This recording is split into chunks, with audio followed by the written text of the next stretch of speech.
चलिए सभी को वंदे मातरम। आज का अनाउंसमेंट फास्ट ट्रैक कोर्स और टेस्ट सीरीज को लेके है, तो वो सभी स्टूडेंट जो निमसट 2026 सीयूटी 2026 महाराष्ट्र 2026 की प्रिपरेशन करना चाह रहे हैं और 2026 में निमसट महाराष्ट्र सीयूटी की एग्जाम देना चाह रहे हैं, अब बचे हुए जो 7 से 8 महीने उसमें कैसे वो निमसट सीयूटी महाराष्ट्र की प्रिपरेशन करेंगे, फास्ट ट्रैक कोर्स और टेस्ट सीरीज के माध्यम से कैसे वो टाइम लिमिट में न सिर्फ सिलेबस कंप्लीट करेंगे बल्कि उन सभी बच्चों के बराबर आ जाएंगे जो फुल लेंथ कोर्स में ऑलरेडी आपसे 2 महीने पहले, 4 महीने पहले, 6 महीने पहले ज्वाइन कर लिया है, और साथ में टॉप रैंक से कैसे सिलेक्ट होंगे। इसके साथ ही हम ये देखेंगे जो फास्ट ट्रैक कोर्स अब स्टार्ट हो रहा है प्लस उसके साथ टेस्ट सीरीज स्टार्ट हो रही है, तो कैसे हम कम फीस में पूरा सिलेबस कंप्लीट करते हुए, सबसे ज़्यादा इंपॉर्टेंट ये है कि हमारा सिलेबस उसी टाइम में कंप्लीट होके हमें रिवीजन को उतना मौका मिले, उतना टाइम मिले जितना फुल लेंथ वाले बच्चों को मिला है। साथ में वो सारे स्टडी मटेरियल, सारे टेस्ट सीरीज, सारे टाइप के फैसिलिटी, वो सारी फैसिलिटी फास्ट ट्रैक कोर्स और टेस्ट सीरीज वाले बच्चों को कैसे अवेलेबल हो पाएगी।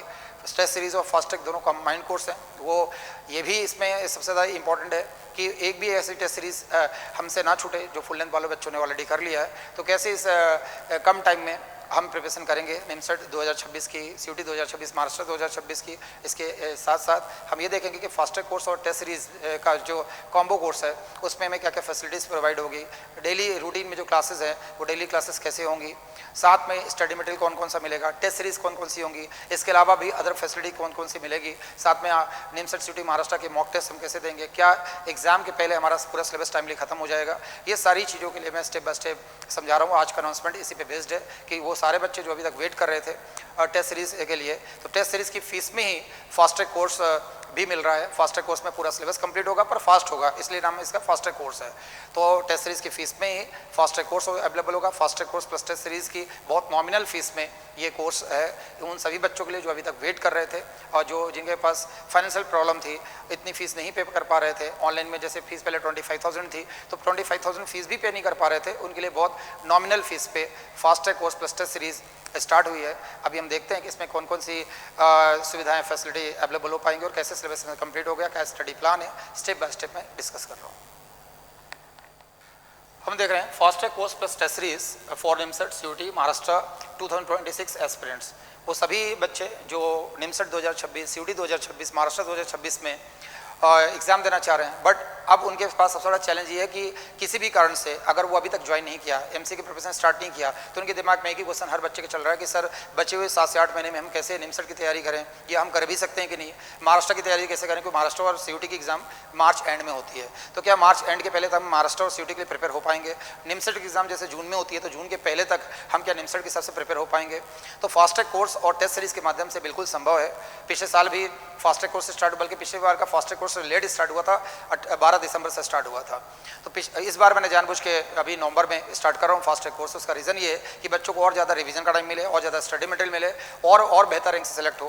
पिछले बार भी फास्ट ट्रैक कोर्स जो है 12 दिसंबर से स्टार्ट हुआ था, तो जिन बच्चों ने फास्ट ट्रैक कोर्स ज्वाइन करा था, किसी ने 12 दिसंबर ज्वाइन करा, किसी ने 18 दिसंबर ज्वाइन करा, कुछ लोगों ने जनवरी में ज्वाइन किया, तो उन सभी बच्चों ने अच्छे से प्रिपरेशन करके फास्ट ट्रैक कोर्स के माध्यम से टॉप रैंक के साथ सेलेक्ट हुए। कई सारे बच्चों को उसमें टॉप 100 के अंदर रैंक आई, कई सारे बच्चे उसमें टॉप 200 रैंक के अंदर भी थे, टॉप 300 रैंक के अंदर थे, और इंडिया का जो टॉप मोस्ट एनआईटी है, चाहे वो त्रिची हो, वारंगल हो, इलाहाबाद हो, भोपाल हो, एनआईटी दिल्ली हो, इसमें टॉप रैंक के साथ सिलेक्ट हुए। तो अभी जिन बच्चों ने प्रिपरेशन स्टार्ट नहीं हुई की, सवाल एक ही है कि सर किस टाइप के बच्चे अभी फास्ट ट्रैक कोर्स में ज्वाइन कर सकते हैं जो 2026 के लिए प्लान हो रहा है या हम प्लान कर रहे हैं। तो वो सारे 3 टाइप की कैटेगरी है। पहला वो कैटेगरी के स्टूडेंट हो गए जो अभी तक प्रिपरेशन करना चाह रहे थे पर किसी भी कारण से, चाहे वो कॉलेज के की प्रॉब्लम हो या फिर जो भी पर्सनल कोई प्रॉब्लम हो, अभी प्रिपरेशन स्टार्ट नहीं करा, लेकिन सोच रहे थे प्रिपरेशन स्टार्ट करने का, पर यूनिवर्सिटी की प्रिपरेशन या सीयूटी की प्रिपरेशन, महाराष्ट्र की प्रिपरेशन अभी स्टार्ट नहीं किया।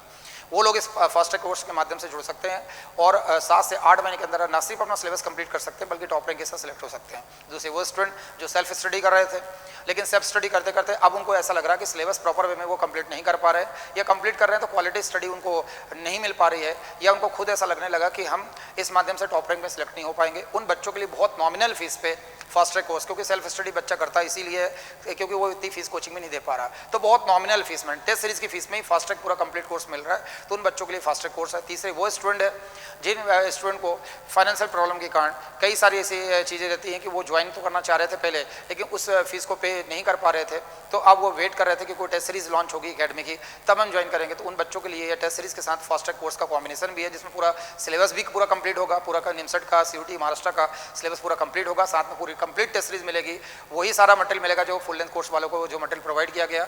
इवन जो फास्ट ट्रैक का जो पूरा कोर्स है वो फुल लेंथ वाले बच्चों के ही साथ क्लास का एक्सेस मिलेगा, जिससे वो कॉम्पिटिशन को फेस कर पाएँ कि हम फुल लेंथ वाले बच्चे जो 3 महीने पहले, 4 महीने पहले, 5 महीने पहले ज्वाइन कर रखा है, उनके साथ हम कहाँ पे लाई कर रहे हैं, कहाँ बिलोंग कर रहे हैं, और उनके साथ जब कंबाइंड लिस्ट लगेगी तो देख पाएंगे कि हम उन बच्चों से कितना हमारा डिफरेंस है। तो ये सारी चीज़ें इंपॉर्टेंट है। साथ में वो बच्चे भी इस फास्ट ट्रैक कोर्स को ज्वाइन कर सकते हैं जो किसी दूसरी कोचिंग में ज्वाइन कर लिया था, लेकिन ज्वाइन करने के बाद अब उनको लग रहा है कि वहाँ पढ़ते हुए उनको खुद ऐसा लग रहा है कि वो उनका सिलेक्शन नहीं हो पाएगा, या प्रॉपर वे में पढ़ाई नहीं हो रही है, रेगुलर क्लासेस नहीं हो रही, हफ्ते में कभी 1 क्लास हो रही है, कभी 2 क्लास हो रही है, कभी हफ्ते क्लास नहीं हो पा रही है, या ऐसा लग रहा है कि ज्वाइन करते समय जो उस कोचिंग ने कमिटमेंट किया था वो कमिटमेंट वहाँ पूरे नहीं हो पा रहे हैं। और अब वो उनको खुद ऐसा लगने लगा कि हम अगर इसी ढंग से पढ़ाई करते रहे तो टॉप रैंक से सिलेक्ट नहीं हो पाएंगे। साथ में उन बच्चों को ऐसा भी लग रहा है कि कोचिंग ज्वाइन करते समय जो कमिटमेंट था कि शॉर्टकट ट्रिक्स होगी या सारी फैसिलिटी मिलेगी, लेकिन अगर शॉर्टकट ट्रिक्स वहाँ इतने प्रॉपर वे में प्रोवाइड नहीं की जा रही है, जिससे वो बच्चा जब पेपर सॉल्व कर रहा है तो पेपर सॉल्व करते समय उसको लग रहा है कि 1 घंटे के अंदर जो 50 क्वेश्चन मुझे करना है या 70 मिनट के अंदर 50 क्वेश्चन करना है, उसमें 20-30 क्वेश्चन हो पा रहे हैं क्योंकि डिटेल्स में मेथड से सॉल्व कर रहा है और हर एक टॉपिक का शॉर्टकट ट्रिक्स प्रोवाइड नहीं किया जा रहा है। साथ में बहुत सारे बच्चों के साथ ये भी फीडबैक आया कि सर हमने जब अदर कोचिंग में ज्वाइन करा तो ज्वाइन करते समय तो बोला कि लाइव क्लासेस होंगी, पर रिकॉर्डेड क्लास टिका रहे हैं और ऑनलाइन रिकॉर्डेड क्लास जो मिल रही है उसमें हम क्वेश्चन नहीं पूछ पा रहे हैं, तो हमारा डाउट्स रह जाता, डाउट सॉल्विंग नहीं हो पा रहा है। तो ऐसे बच्चों के लिए भी ये फास्ट ट्रैक कोर्स वरदान साबित होगा। और प्लस फास्ट ट्रैक के साथ जो टेस्ट सीरीज़ है वो टेस्ट सीरीज़ का लेवल अपनी अकेडमी का उस लेवल का टेस्ट सीरीज़ है, क्योंकि सबसे बड़ा एग्जांपल है निमसट 2025 में पेपर बहुत टफ आया था।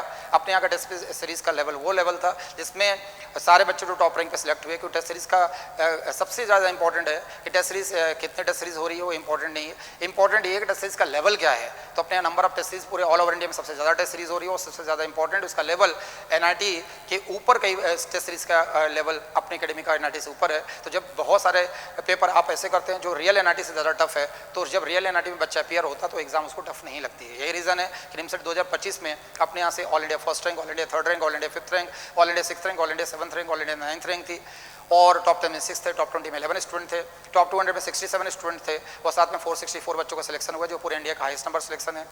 ऑल इंडिया फर्स्ट रैंक वाला जो आर्यन सोलंकी जिसका स्कोर था वो 2 दिन पहले जो टेस्ट सीरीज अपनी हुई थी 455 नंबर फाइनल टेस्ट पेपर, उसमें जो स्कोर थे 640, सेम स्कोर उसके NIT के दिन जब संडे को एग्जाम हुआ था 8 जून को सेम स्कोर आया।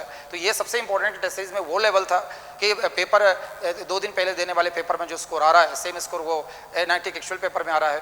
अपने यहाँ के पेपर का लेवल चूंकि टफ था तो बच्चों का पूरा माइंडसेट वैसा हो गया था कि इससे टफ पेपर एग्जाम में नहीं आएगा, और हुआ वही कि बच्चों ने जब यहाँ के सारे टफ से टफ पेपर कर लिया तो NIT आसान लगा। और यही रीज़न है कि इंडिया में टॉप 10 में जितने बच्चे अपने सेलेक्ट हुए तो सारी कोचिंग का रिजल्ट मिला लो और सारे कोचिंग का रिजल्ट मिलाने के बाद भी सारे उनके टॉप 10 में जो सिलेक्ट होने वाले बच्चों की संख्या मिला लो तो अपने कोचिंग में जो जितने बच्चे टॉप 10 में सिलेक्ट हुए हैं उसके आधे के बराबर बाहर के कोचिंग के कोई स्टूडेंट नहीं है। साथ में टॉप 100 के अंदर बाहर के अदर्स कोचिंग के जितने स्टूडेंट सेलेक्ट हुए हैं टॉप 100 के अंदर उससे ज़्यादा अपने यहाँ टॉप 30 में स्टूडेंट है। और सबसे ज़्यादा इंपॉर्टेंट ये कि ऑल इंडिया फर्स्ट रैंक अपने यहाँ से है, कहीं और से नहीं है। अगर all India first rank JMA से है तो कहीं और से ऑल इंडिया फर्स्ट रैंक नहीं है, थर्ड रैंक है तो कहीं और से थर्ड रैंक नहीं आई। उसका सबसे बड़ा रीज़न ये है कि क्वालिटी ऑफ जो स्टडी मटेरियल है, टीचिंग टेक्निक है, शॉर्टकट ट्रिक्स का अगर अप्रोच प्रॉपर वे में नहीं होगा तो बच्चा टाइम लिमिट पेपर नहीं करेगा। 2025 का पेपर बहुत लेंदी था।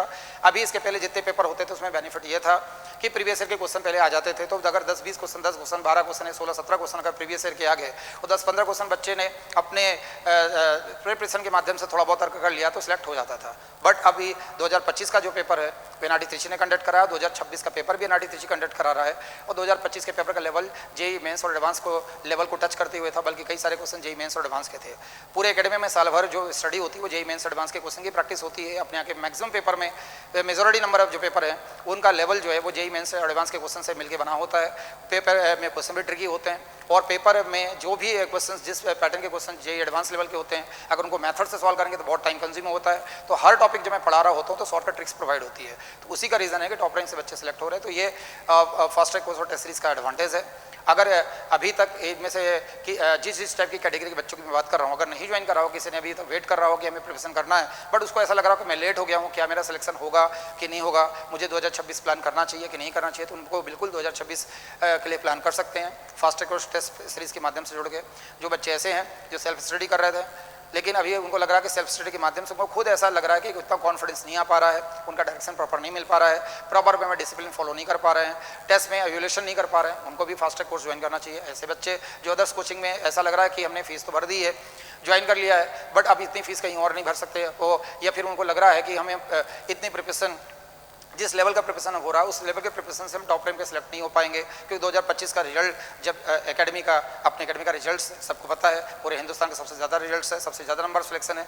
और ऐसा लगा कि जहाँ प्रिपरेशन कर रहे हैं 2025 का रिजल्ट निमसेट का इतना अच्छा नहीं आया, तो जब पिछले रिजल्ट इतने अच्छे नहीं तो अगला 2026 का रिजल्ट कैसे बेहतर होगा। उन बच्चों को ऐसा लग रहा है कि हम ज्वाइन तो कर लिया है पर पिछले 2025 का रिजल्ट अगर अच्छा नहीं हुआ तो 26 का कैसे होगा, 26 का फ्यूचर क्या होगा, और उनको घबराहट हो रही, डर लग रहा है। तो ऐसे बच्चे भी तो अपने एकेडमी फास्ट ट्रैक कोर्स और टेस्ट सीरीज के माध्यम से ज्वाइन कर सकते हैं। अब आगे मैं समझा रहा हूँ कि फास्ट ट्रैक कोर्स और टेस्ट सीरीज में क्या क्या प्रोवाइड किया जाएगा, क्या क्या स्टडी मटेरियल होगा, क्लासेस डेली कैसी होंगी, साथ में सबसे बड़ा इंपॉर्टेंट ये कि टेस्ट सीरीज हम किस किस माध्यम से किस ढंग से टेस्ट सीरीज करेंगे, और कैसे हम टाइम लिमिट के अंदर निमसेट का, सीयूटी का, महाराष्ट्र का सिलेबस कंप्लीट करके रिवीजन भी कर लेंगे और सारे मॉक टेस्ट देते हुए टॉप रैंक से सिलेक्ट कैसे होंगे, क्या क्या मटेरियल होगा, मैं स्टेप बाय स्टेप समझा रहा हूँ। चलिए अब हम देखते हैं what we will provide in fast track course plus test series. Fast track course और टेस्ट सीरीज में क्या क्या प्रोवाइड होगा, तो सबसे पहला पॉइंट है daily 2 live classes. Daily 2 live classes होंगी। क्लासेस मॉर्निंग में 11 to 1 होगी एक क्लास, दूसरी क्लास होगी इवनिंग 5 to 7। दोनों क्लासेस के बीच में जो गैप है उसमें होमवर्क मिलेगा। होमवर्क तो सुबह 7 बजे से चालू हो जाएगा, मॉर्निंग 7 to 9 टेस्ट का टाइम रहेगा, तो डेली 7 to 9 टेस्ट होगा, जिसको बोलते हैं डेली प्रैक्टिस सीट, DPS बोलते हैं। तो 7 से 9 के बीच में टेस्ट होगा। 9 बजे से लेकर 11 बजे तक मैं जो क्लास लेने वाला हूँ और जो उस टॉपिक से रिलेटेड जो होमवर्क रहेगा वो 9 से 11 टाइम रहेगा जो होमवर्क करेंगे। 11 से 1 मेरी क्लास का टाइम रहेगा, एक क्लास रहेगा 11 से 1 और दूसरी क्लास रहेगा 5 to 7। तो 11 से 1 जैसी मेरी जो क्लास होगी, सपोज मैंने जो भी टॉपिक पढ़ाया, सपोज मैंने डिफरेंशिएशन पढ़ाया या प्रोग्रेशन पढ़ाया 11 से 1, तो जो मैं 11 से 1 पढ़ाऊंगा 1 बजे से लेके जब तक अगली क्लास होगी, अगली क्लास का टाइम 5 बजे रहेगा, तब तक उसका होमवर्क रहेगा कि जो मैंने 11 से 1 पढ़ा रहा हूँ उसका होमवर्क आपको पूरा करना 3 घंटे, और उसके बाद टेस्ट भी रहेगा। तो एक टेस्ट रहेगा मॉर्निंग 7 to 9 और दूसरा टेस्ट रहेगा 3 to 5। तो 2 टेस्ट आपको पर डे 2 टेस्ट रहेंगे, डेली 2 टेस्ट देना पड़ेगा और 2 क्लासेस भी होंगी। 2 क्लासेस में पहले क्लास का टाइम 11 to 1, सेकंड क्लास का टाइम 5 to 7। एक टेस्ट का टाइम रहेगा मॉर्निंग 7 to 9, दूसरे टेस्ट का टाइम रहेगा 3 to 5। बीच में जो गैप रहेगा वो होमवर्क का रहेगा कि जैसे 11 से 1 मैंने क्लास लिया सपोज प्रोग्रेशन का या प्रोबेबिलिटी का, तो 1 बजे से लेकर 3 बजे तक हम उसका होमवर्क पूरा करेंगे, जो मैं होमवर्क दूंगा क्लास के बाद। साथ में जैसे मैं 5 to 7 मैंने क्लास लिया, अगली क्लास सपोज मैंने स्टैटिस्टिक्स की लिया, तो 5 से 7 क्लास लेने के बाद 7 से 9 उसका होमवर्क मिलेगा, फिर उसके बाद उसका टेस्ट होगा। तो डेली रूटीन ऐसा रहेगा कि 2 क्लासेस डेली होंगी और 2 टेस्ट डेली होगा। तो ये डेली 2 लाइव क्लासेस होंगी। लाइव प्लस रिकॉर्डेड क्लासेस का मतलब ये है कि 2 क्लासेस अभी डेली हो रही है, लेकिन सवाल उठता है कि ये जो बैच है फास्ट ट्रैक कोर्स है, इसमें सिलेबस मुझे टाइमली आपका कंप्लीट कराना है। डेली जो 2 लाइव क्लासेस होंगी, 2 लाइव क्लासेस के साथ साथ रिकॉर्डेड जो क्लास भी है वो प्रोवाइड होगी। साथ में जो लाइव क्लासेस होगी वो भी रिकॉर्डेड फॉर्म में सेव रहेगी। जब तक एग्जाम आपकी खत्म नहीं हो जाती, जब तक आपका सेशन रहेगा, तब तक वो लाइव क्लासेस जो मैं पढ़ाऊंगा वो रिकॉर्डेड फॉर्म में सेव रहेगी, ताकि मल्टीपल टाइम मेरी क्लास के बाद उसको रिवीजन कर पाएँ।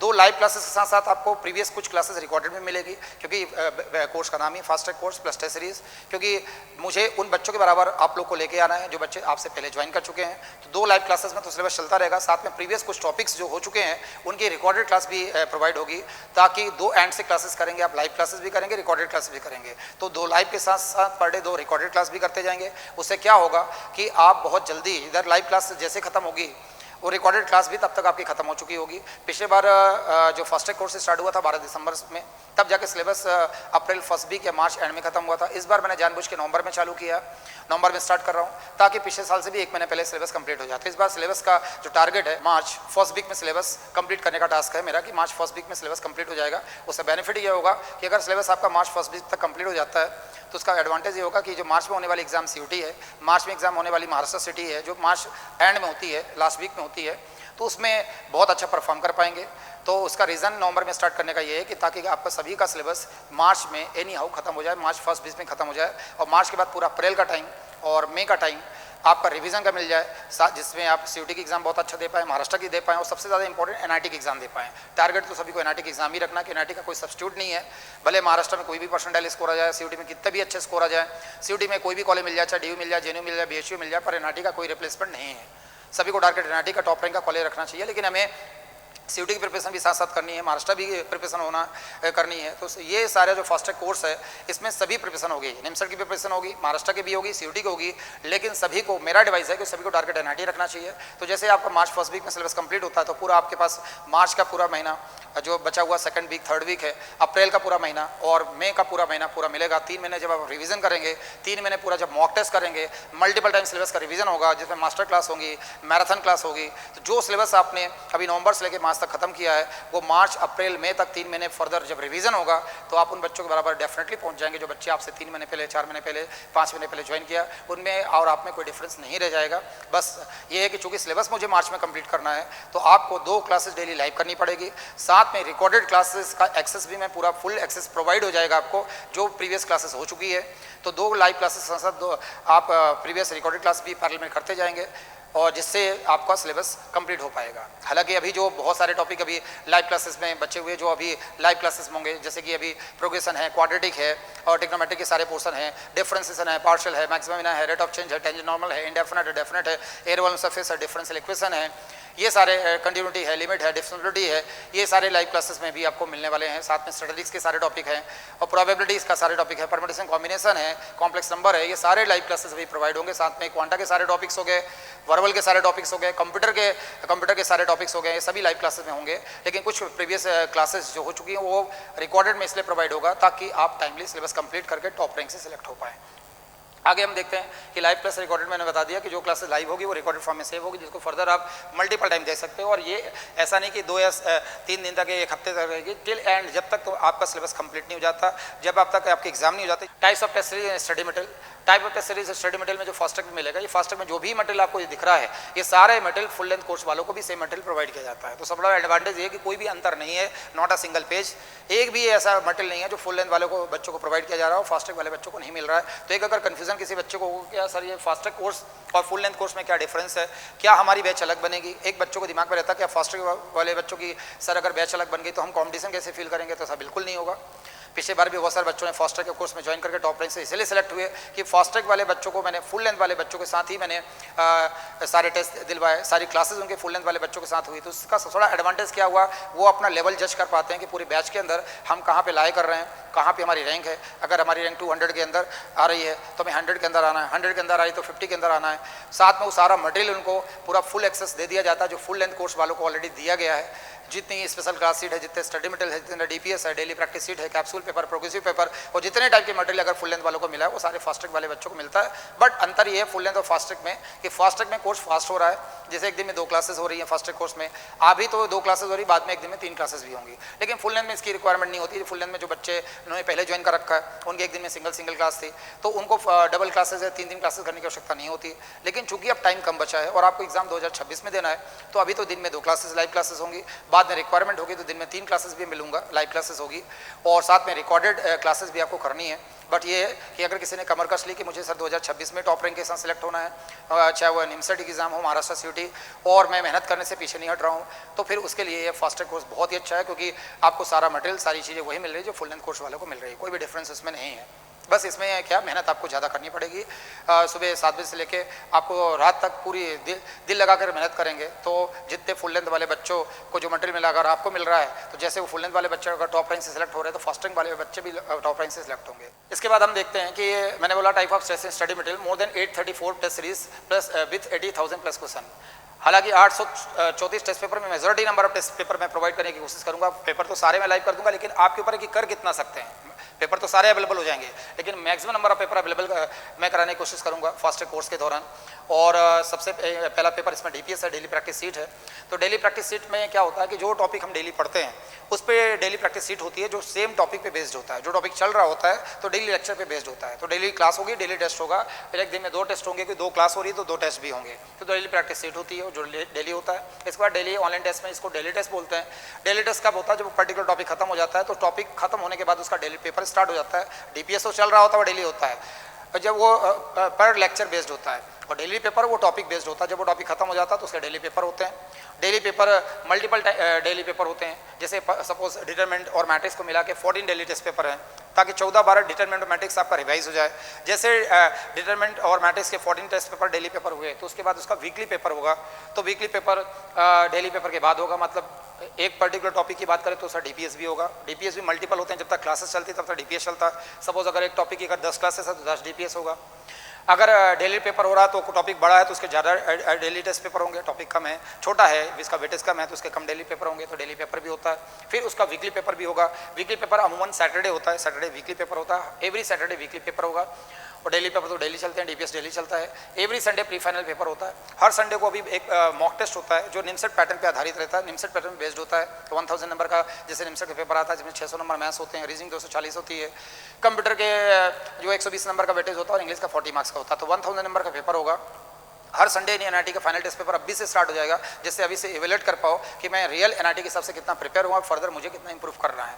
अभी तो हर संडे प्री फाइनल पेपर होगा। जनवरी से daily final paper mock test चालू हो जाएगा। डेली मॉक टेस्ट होगा, दिन में पहले जनवरी में एक होगा, फेब से मॉक टेस्ट की संख्या बढ़ जाएगी। एक दिन में कई बार 2 मॉक टेस्ट होते हैं, कई बार 3 मॉक टेस्ट होते हैं। और सिलेबस कंप्लीशन होने के बाद मॉक टेस्ट पेपर की संख्या बढ़ जाएगी। पूरा दिन ही देखा जाए तो पेपर से पूरा पैक होता है। सिलेबस कंप्लीशन के बाद रिवीजन क्लासेस चलती रहती हैं, साथ में टेस्ट पेपर चलता रहता है, क्योंकि आप जितना टेस्ट पेपर देंगे उतना इंप्रूवमेंट होगा। एकेडमी पेपर का तो भंडार है, पेपर की कोई कमी नहीं है। मोर देन 834 टेस्ट सीरीज है, आप जितना पेपर कर सकते हो उतना पेपर प्रोवाइड हो जाएगा। लेकिन बच्चे की क्षमता को देखते हुए टॉपिक कितना हो रहा है तो उस हिसाब से मैं पेपर प्रोवाइड करते जा रहा हूँ। अगर टाइमली बच्चे मेहनत कर रहे हो, टाइमली अगर सिलेबस और खत्म हो गया तो नंबर ऑफ टेस्ट पेपर हर साल मैं बढ़ाता हूँ। हर साल एक नया फेज डिज़ाइन होता है। जैसे पिछले साल 2025 के लिए फेज 14 डिज़ाइन हुआ था, इस बार फेज 15 डिज़ाइन कर रहा हूँ मैं, क्योंकि निमसेट त्रिची करा रहा था एग्जाम, तो मुझे मालूम था त्रिची का पेपर बहुत टफ आने वाला है। तो उसको ध्यान में रखते हुए निमसेट 2025 के लिए फेज 14 डिज़ाइन किया था और मेरा प्रेडिक्शन बिल्कुल सही निकला। पेपर टफ आया और अपने यहाँ का जो पेपर 455 जो फ्राइडे को हुआ था, उस पेपर में आर्यन सोलंकी जिसके ऑल इंडिया फर्स्ट रैंक है निमसेट 2025 में, जो स्कोर उसके थे मैथ्स में, जो स्कोर उसके रीजनिंग में, जो कंप्यूटर में, वो सेम स्कोर उसका एक्चुअल एनआईटी में था। इवन टोटल ग्रैंड टोटल जो 640 आ रहा है वो 640 नंबर ही exactly all India first rank Aryan Solanki थे। ऐसे बहुत सारे बच्चे, जिन बच्चों के जो स्कोर अपने अकेडमी में आ रहे थे वही स्कोर सेम एनआईटी के एग्जाम में 2025 में था। उसका रीज़न है कि जो टेस्ट पेपर इंपॉर्टेंट है कि टेस्ट पेपर तो कोई भी डिज़ाइन कर सकता है, लेवल ऑफ क्वेश्चन डालना, क्वेश्चन का सिलेक्शन है, उस लेवल को एनआईटी के दिमाग तक जाके, एनआईटी के लेवल तक जाके उस क्वेश्चन को डिज़ाइन करना कि एनआईटी अगर क्वेश्चन के साथ बच्चों के दिमाग से खेलने की कोशिश करे या इस पैटर्न में क्वेश्चन डिज़ाइन करने की कोशिश करे जिससे क्वेश्चन का लेवल बच्चे उस पर्टिकुलर टाइम में जज न कर पाएँ, एग्जाम के बाद उनको लगे कि हमने गलत कर दिया डिसीजन मेकिंग में, कि इसको फर्स्ट राउंड में नहीं लेना चाहिए था, इसको सेकंड राउंड में नहीं लेना चाहिए था, इस क्वेश्चन को थर्ड राउंड में नहीं लेना चाहिए था। तो पेपर होने के बाद कुछ नहीं हो सकता, पेपर के पहले वो जजमेंट हो जाए। तो जब मल्टीपल टाइम उसी टाइप के पेपर यहाँ होते हैं और मैं उनको जज करने का तरीका, डिसीजन मेकिंग क्या होगा, पेपर सॉल्व करने की स्ट्रेटजी क्या होगी, टाइम मैनेजमेंट कैसे होना है, माइंड मैनेजमेंट कैसे होना है, जो हर दिन क्लास के लेक्चर के साथ साथ पढ़ाने के साथ साथ बताता हूँ, तो बच्चों को धीरे धीरे आइडिया लग जाता है और उस पेपर के माध्यम से बहुत अच्छा इंप्रूव कर पाते हैं। तो इसके बाद है डाउट सेशन, स्टडी प्लान। ये स्टडी प्लान हर Saturday doubt session study plan की क्लास होती है, तो उसमें पूरा अगले हफ्ते का स्टडी प्लान बताता हूँ कि तो आपको कैसा स्टडी प्लान रखना है। जिन बच्चों ने सपोज अगर किसी बच्चे ने नवंबर में ज्वाइन करा तो उसका स्टडी प्लान क्या होना चाहिए, किसी बच्चे ने दिसंबर में ज्वाइन करा तो उसका स्टडी प्लान क्या होना चाहिए, किसी ने 2 महीने पहले ज्वाइन करा तो स्टडी प्लान क्या होना चाहिए। डाउट सेशन भी सैटरडे को होती है। जो किसी सबसे बड़ी बात क्या है, लाइव क्लासेस चल रही है, तो लाइव क्लासेस के दौरान किसी बच्चों को अगर कोई क्वेश्चन मैंने पढ़ाया उसमें कोई डाउट है तो वो चूंकि इंटरेक्टिव क्लास है तो तुरंत डाउट पूछ सकता है। अपने यहाँ ऐसा नहीं कि मैंने लाइव बोला और वो रिकॉर्डेड में चल रहा है तो वो डाउट ही नहीं पूछ पा रहा। तो यहाँ पे चूंकि लाइव क्लासेस चल रही है तो अगर उसने किसी डाउट कोई क्वेश्चन में अगर डाउट रेज हो रहा है तो उसने चैटिंग में चैट चालू रहता है, चैट के माध्यम से अगर डाउट पूछा तो 10 देर उसको सॉल्व हो जाता है। तो उसका बेनिफिट ये है कि हाथों हाथ हमारे डाउट भी सॉल्व हो रहे हैं। प्लस सैटरडे को जो डाउट सेशन होता है उसमें ये है कि कई सारे बच्चों की क्वेरीज रहती है कि सर हमारा ये पोर्शन छूटा हुआ है, ये पोर्शन हो गया है, हमारी एग्जाम थी बीएससी बीसीए के, तो उस एग्जाम के कारण ये पोर्शन नहीं कर पाए, तो हम कैसे इसको प्लान करेंगे। साथ में सबसे बड़ी इंपॉर्टेंट बात ये कि पूरा अगले महीने का स्टडी प्लान क्या होना चाहिए, अगले हफ्ते का स्टडी प्लान क्या होना चाहिए। तो पूरा doubt session study plan Saturday को होता है और रिक्वायरमेंट के हिसाब से वो कई बार सैटरडे होता है, कई बार मंथ में प्लान होता है, डिपेंड करता है बच्चों की रिक्वायरमेंट क्या है। तो वो सारी चीज़ें जो भी हर बच्चे की संख्या को संख्या है वो स्टडी प्लान और डाउट सेशन में क्लियर हो जाती है। तो ये क्लासेस के दौरान सब जैसे फुल लेंथ वालों को होता तो ये फर्स्ट ट्रैक वालों का भी साथ में ही होगा। प्री कैप्सूल टेस्ट सीरीज, ये टेस्ट सीरीज क्या होती है, कैप्सूल का मतलब अपने एकेडमी में जो रिवीजन है, जो टॉपिक हम रिवीजन करते हैं उसको कैप्सूल नाम दे रखा, कोडिंग कर रखा है कैप्सूल। कैप्सूल के माध्यम से छोटे छोटे मॉड्यूल के माध्यम से टॉपिक का रिवीजन होता है। एग्जाम्पल के तौर पे सपोज मैंने 3 या 4 टॉपिक पढ़ा दिया है तो 3-4 टॉपिक हो चुके हैं और 5वां टॉपिक चल रहा है, तो जो टॉपिक बहुत पहले हुआ है, सपोज उसको 1 महीना हो गया, 1.5 महीना हो गया, तो भूलना चालू हो जाता है बच्चे को। वो ना भूले उसके लिए कैप्सूल पेपर प्लान किया जाता है। तो कैप्सूल पेपर मल्टीपल टॉपिक का टेस्ट होता है। जैसे अगर आज से 1 महीने पहले, 1.5 महीने पहले, 2 महीने पहले, 2.5 महीने पहले भी कोई टॉपिक पढ़ लिया, तो अगर उसका आज कैप्सूल पेपर है और वो टॉपिक आपने 3 महीने पहले पढ़ा, तो 3 महीने का एक साथ पूछ लिया जाएगा, तो पिछले 3 महीने का रिवीजन हो जाता है। होता क्या कि डीपीएस में डेली क्लास पे बेस्ड है, डेली पेपर डेली टॉपिक जो टॉपिक है पर्टिकुलर टॉपिक उस पर बेस्ड है, वीकली पेपर उस टॉपिक पे बेस्ड है। मतलब ये डीपीएस, डेली और डब्ल्यूटी एक टॉपिक बेस्ड होते हैं। लेकिन जो कैप्सूल पेपर होता है, प्री कैप्सूल पेपर, वो मल्टीपल टॉपिक पे बेस्ड होता है। ये प्री कैप्सूल पेपर है, कैप्सूल के पहले का टेस्ट है pre capsule paper. Capsule paper ना बिगड़े इसलिए प्री कैप्सूल पेपर प्लान किया जाता है। ये कैप्सूल पेपर अभी चल रहे हैं, अभी नवंबर में स्टार्ट हो गए हैं ये capsule paper. Pre capsule paper तो अभी चल ही रहे हैं। ये कैप्सूल पेपर जो 12 दिसंबर तक प्री कैप्सूल पेपर भी चलेगा, 16 दिसंबर तक चलेगा। प्री कैप्सूल पेपर भी स्टार्ट हो चुके हैं अपने यहाँ। इसके बाद कैप्सूल पेपर होगा। जैसे 16 दिसंबर को प्री कैप्सूल पेपर खत्म होगा तो उसके बाद कैप्सूल पेपर चालू हो जाएगा। कैप्सूल पेपर में पूरा कंप्लीट जितना टॉपिक्स हो चुके हैं उन सभी टॉपिक का टेस्ट कैप्सूल पेपर के माध्यम से होगा। उसमें मैथ्स के सारे टेस्ट होंगे, रीजनिंग के सारे टेस्ट होंगे, कंप्यूटर के सारे टेस्ट होंगे, इंग्लिश के सारे टेस्ट होंगे। तो उससे क्या होगा कि हम जितने टॉपिक पढ़ते जा रहे हैं, अभी क्लासेस का पैटर्न ये रहेगा कि मैथ्स और रीजनिंग साथ साथ चलेगा। जैसे रीजनिंग खत्म हो जाता है फिर मैथ्स और कंप्यूटर साथ साथ चलेगा। तो ये पैटर्न ये रहेगा कि साथ साथ एक साथ वर्कलोड भी नहीं मिल रहा है कि 4 क्लासेस एक साथ चल रही हैं कि मैथ्स भी चल रहा है, रीजनिंग भी चल रहा है, कंप्यूटर इंग्लिश तो बच्चा मैनेज न कर पाए। अभी मैथ्स और रीजनिंग साथ साथ चलेगा। जैसे रीजनिंग 2 महीने में खत्म हुआ तो चूंकि मैथ्स बड़ा टॉपिक है, लंबा टॉपिक है मैथ्स, तो मैथ्स तो मार्च तक चलेगा। लेकिन रीजनिंग 2 महीने में खत्म हो जाएगा तो मैथ्स और रीजनिंग का भी साथ साथ चलेगा। उसके बाद रीजनिंग जैसे 2 महीने में खत्म हुआ तो मैथ्स और कंप्यूटर साथ साथ चलेगा। साथ में उनके मल्टीपल टेस्ट सीरीज और सारे साथ साथ चलते जाएंगे। कैप्सूल पेपर के माध्यम से उसका रिवीजन होता जाएगा। तो ये कैप्सूल पेपर में टोटल जितने टॉपिक होते जाएंगे, दिसंबर तक जितने टॉपिक हो जाएंगे, सपोज ये 16 दिसंबर को स्टार्ट हो रहा है तो बिफोर 16 दिसंबर जितने टॉपिक हो चुके हैं वो सभी टॉपिक का रिवीजन कैप्सूल पेपर के माध्यम से होगा। तो रिवीजन टेस्ट ना बोल के इसको कैप्सूल पेपर बोल रहे हैं। इसके बाद होगा प्रोग्रेसिव पेपर। प्रोग्रेसिव पेपर में क्या होता है, मल्टीपल सब्जेक्ट का टेस्ट होता है। कैप्सूल पेपर मल्टीपल टॉपिक का टेस्ट है और प्रोग्रेसिव पेपर मल्टीपल सब्जेक्ट का टेस्ट है। तो मल्टीपल सब्जेक्ट जैसे कोऑर्डिनेट हो गया, कैलकुलस हो गया, अलजेब्रा हो गया, तो मल्टीपल सब्जेक्ट जब एक साथ खत्म हो जाते हैं तो उनको मिला के जो टेस्ट होता है वो प्रोग्रेसिव पेपर होता है। तो प्रोग्रेसिव पेपर से अगेन रिवीजन ही हो रहा है लेकिन सब्जेक्ट वाइज रिवीजन हो रहा है और कैप्सूल पेपर से टॉपिक वाइज रिवीजन हो रहा है। तो ये फिल्टर सारे इतने फिल्टर इसीलिए लगे कि अगर कोई बच्चा अगर डेली टॉपिक कर रहा है, डेली टेस्ट के माध्यम से किसी टॉपिक को स्ट्रॉन्ग ना कर पाया, डीपीएस के माध्यम से नहीं कर पाया तो डेली टेस्ट पेपर के माध्यम से कर लेगा। डेली टेस्ट पेपर के माध्यम से टॉपिक स्ट्रॉन्ग नहीं कर पाया तो डीटी के माध्यम से कर लेगा। डीटी के माध्यम से स्ट्रॉन्ग नहीं कर पाया तो वीकली पेपर के माध्यम से कर लेगा। हर संडे प्री फाइनल पेपर हो रहा है उस टॉपिक के माध्यम से कर लेगा। उसमें भी कुछ कमी पेशी रह गई है तो उसको प्री कैप्सूल पेपर भी है, प्री कैप्सूल पेपर में भी रिवीजन में वो कुछ कमी पेशी रह गई है तो कैप्सूल पेपर में कर लेगा। देन उसके बाद प्रोग्रेसिव पेपर प्लान किए गए। प्रोग्रेसिव पेपर में मल्टीपल सब्जेक्ट का टेस्ट होगा। तो मल्टीपल जो सब्जेक्ट होंगे इसमें जैसे में कोऑर्डिनेट भी है, कैलकुलस भी है, अलजेब्रा भी, स्टार्ट भी है, वो सारे टॉपिक को मिला के जब मल्टीपल सब्जेक्ट का टेस्ट होगा तो पूरा सिलेबस रिवाइज हो जाता है, वो प्रोग्रेसिव पेपर में होता है। साथ में उसके बाद रिवीजन टेस्ट होता है। ये रिवीजन टेस्ट जनवरी मिड में चालू हो जाता है। तो जितने भी टॉपिक हो चुके होते हैं, चाहे वो मैथ्स के हों, रीजनिंग के हो, कंप्यूटर के हों, उनके अलग अलग, मैथ्स का रिवीजन पेपर अलग चलेगा, कंप्यूटर का अलग चलेगा, रीजनिंग का अलग चलेगा। इनके मल्टीपल रिवीजन टेस्ट पेपर होते हैं, मल्टीपल टाइम रिवीजन टेस्ट होते हैं। ये 8 फेज में है रिवीजन पे टेस्ट, अपने यहाँ 8 फेजेस में है। तो 8 बार उस टॉपिक का रिवीजन हो जाता है जिससे कुछ भी कमी पेशी बच्चों को रहती ही नहीं है। तो ये रिवीजन पेपर बहुत इंपॉर्टेंट टेस्ट में से एक है। और उसके बाद स्टार्ट होता है फाइनल टेस्ट, मॉक टेस्ट। तो रिवीजन और मॉक टेस्ट ये साथ में चालू हो जाते हैं क्योंकि रिवीजन टेस्ट खत्म होते होते फैब एंड हो जाता है। तो मॉक टेस्ट के लिए टाइम फिर कम बचेगा क्योंकि अपने यहाँ मॉक टेस्ट की संख्या मोर देन 400 मॉक टेस्ट है अपने यहाँ। अकेले निमसेट को अगर कॉन्सेंट्रेट करें, अगर निमसेट को देखें, सिर्फ निमसेट की बात करें तो पिछले बार मैंने बताया फ्राइडे को जो पेपर हुआ था एनआईटी के 2 दिन पहले, वो पेपर नंबर था 455। तो बट ऑब्वियस है कि 455 पेपर तो एग्जाम के 2 दिन पहले हुए। तो मोर देन 400 टेस्ट पेपर यहाँ पे अकेले निमसेट के ऊपर होते हैं। उसका सबसे बड़ा बेनिफिट ये रहता है कि एनआईटी देने के पहले अगर 400 पेपर एनआईटी के ऑलरेडी किसी बच्चे ने दे दिया है तो मतलब एनआईटी 400 बार जी चुका है। और सबसे बड़ी बात ये कि अपने आप पेपर का लेवल एनआईटी से मैनी टाइम्स ज़्यादा ऊपर होता है। तो जब उससे 4 गुना 10 गुना ज़्यादा टफ पेपर एनआईटी का ऑलरेडी दे चुके हैं तो वहाँ मेन एग्जाम में कुछ मिसहैपनिंग नहीं होती है। तो ये जो फाइनल मॉक टेस्ट है ये जनवरी से स्टार्ट हो जाएंगे, रिवीजन टेस्ट के साथ ही स्टार्ट हो जाएंगे। मतलब मॉर्निंग में रिवीजन टेस्ट होगा, इवनिंग में मॉक टेस्ट होगा। मॉक टेस्ट सीबीटी पैटर्न में होगा जिस पैटर्न में एनआईटी की एग्जाम होती है। तो मॉक टेस्ट में इस बात को ध्यान में रखा जाता है कि मॉक टेस्ट का लेवल वही हो जो रियल एनआईटी का लेवल होता है। कई बार रियल एनआरटी से काफ़ी टफ पेपर भी मॉक टेस्ट में कराए जाते हैं, क्योंकि हो सकता है कि एनआरटी 2025 में जो पेपर पूछा गया उससे भी टफ पेपर आ जाए 2026 में, और हो सकता है 2025 में जैसे पेपर पूछा गया उससे आसान भी आ जाए। तो सारे पैटर्न के पेपर होते हैं, इसमें अलग अलग फेजेस बने हुए हैं। अलग अलग फेजेस का मतलब ये कि जो final paper mock test paper है इसमें 14 फेज अभी हैं, 15 फेज इस साल मैं डिज़ाइन कर रहा हूँ। फेज़ क्या होता है? फेज़ इंपॉर्टेंट ये है कि अभी 2005 से लेकर निमसेट्स में 2025 तक की बात करें तो जितने फ्लक्चुएशंस हुए हैं, जितने चेंजेस हुए हैं, एनआरटी ने हर बार सभी को सरप्राइज़ किया है कि अगर 2 साल 3 साल तक उसने इजी पेपर दिया, फिर मॉडरेट आ गया और मॉडरेट के बाद अचानक टफ पूछ लिया। तो हमें हर चीज़ के लिए तैयार रहना है कि हमें ये मान के चलना कि अगर पेपर इस साल टफ आया तो अगले साल टफ ही आएगा। तो भी एनआरटी ने सरप्राइज़ किया, कई बार आसान पेपर भी आ गया। जैसे 2018-2019 में एनआरटी सूरत का कंडक्टर था, पेपर काफ़ी टफ था, 18 का बहुत टफ था, 19 का महा टफ था। लेकिन 2020 की बात करें, एनआईटी रायपुर ने जब कंडक्ट कराया तो पेपर बहुत ही आसान आ गया।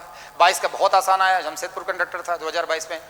लेकिन 2022 में के बाद 2023 में भी जमशेदपुर कंडक्टर था, लेकिन 2022 का पेपर अभी तक हिस्ट्री का सबसे आसान पेपर माना जाता है।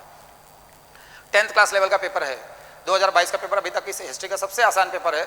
लेकिन अगर 2023 की बात करें तो सेम जमशेदपुर ने 2023 एग्जाम कंडक्ट कराया, लेकिन बहुत टफ पेपर था 2023 का। फिर 2024 में भी एनआईटी जमशेदपुर ने कराया, काफ़ी टफ पेपर था।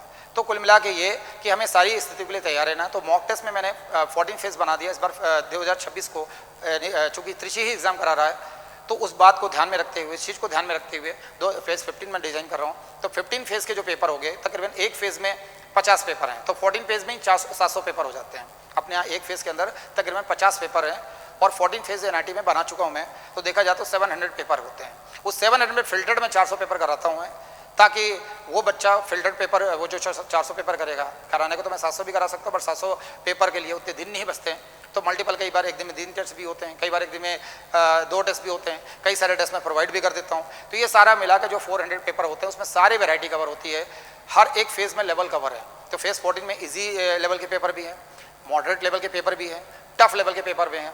टफ और इजी का कॉम्बिनेशन भी है, मॉडरेट और टफ का कॉम्बिनेशन है, मॉडरेट इजी का कॉम्बिनेशन है, इजी मॉडरेट टफ का कॉम्बिनेशन है। कि 2005 में एनआईटी ने क्या चेंजेस किए थे, 2006 में क्या था, 7 में क्या था, 8 में क्या था, 9, 10, 11, 12 में क्या था, 14, 15, 16 में क्या चेंजेस था, 18, 19 में क्या चेंजेस था, या 20, 21, 22 में क्या था, 23, 24 में क्या है। हर एक चेंजेस को ध्यान में रखते हुए अलग अलग फेजेस बनाए गए, ताकि हर परिस्थिति के लिए आप तैयार रहो।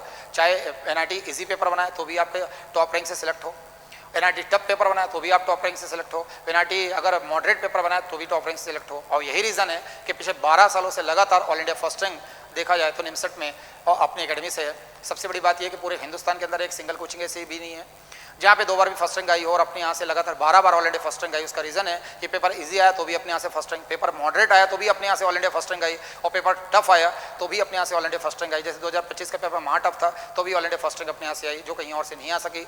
मैंने बताया कि इंडिया का कोई भी इंस्टीट्यूट ऐसा नहीं है जहाँ 2 बार भी फर्स्ट रैंक आई हो, अपने यहाँ लगातार 12 बार फर्स्ट रैंक आई है। और 12 बार से ऑल इंडिया फर्स्ट रैंक, न सिर्फ ऑल इंडिया फर्स्ट रैंक बल्कि 19 times highest number selection NIMCET में लाने का रिकॉर्ड भी एकेडमी का है। उसका रीज़न है कि यहाँ का quality of study material, quality of teaching, और सबसे ज़्यादा इंपॉर्टेंट शॉर्टकट ट्रिक्स, जिससे टाइम लिमिट के अंदर बच्चा पेपर सॉल्व कर पाता है। कई सारे ऐसे बच्चे भी हो सकते हैं जो अपने एकेडमी बच्चों से ज़्यादा इंटेलिजेंट हो, बट उन बच्चों को वो प्रॉपर शॉर्टकट, वो ट्रिक्स नहीं मिल पाती, जैसे टाइम लिमिट में पेपर सॉल्व नहीं कर पाते, उतने क्वेश्चन नहीं कर पाते और उनकी वो रैंक नहीं आ पाती। तो इंपॉर्टेंट ऐसा नहीं है कि अपने यहाँ के बच्चे बहुत ज़्यादा इंटेलिजेंट है, बाहर के बच्चे इंटेलिजेंट नहीं है, ऐसा नहीं है। उनको प्रॉपर गाइडेंस नहीं मिल पाता, प्रॉपर शॉर्टकट ट्रिक्स नहीं मिल पाती है, जिससे टाइम लिमिट में पेपर सॉल्व नहीं कर पाते। आते क्वेश्चन जब छूट जाएंगे तो स्कोर अच्छा कैसे आएगा। तो इंपॉर्टेंट ये है कि आपको कितना आ रहा है पेपर में, उससे ज़्यादा इंपॉर्टेंट है कि टाइम लिमिट के अंदर अगर पेपर आप सॉल्व नहीं कर पा रहे हैं तो पेपर में पूरा 120 में 120 क्वेश्चन आ भी रहे हैं तो किसी काम का नहीं है। तो टाइम लिमिट के अंदर पेपर सॉल्व करना ज़रूरी है।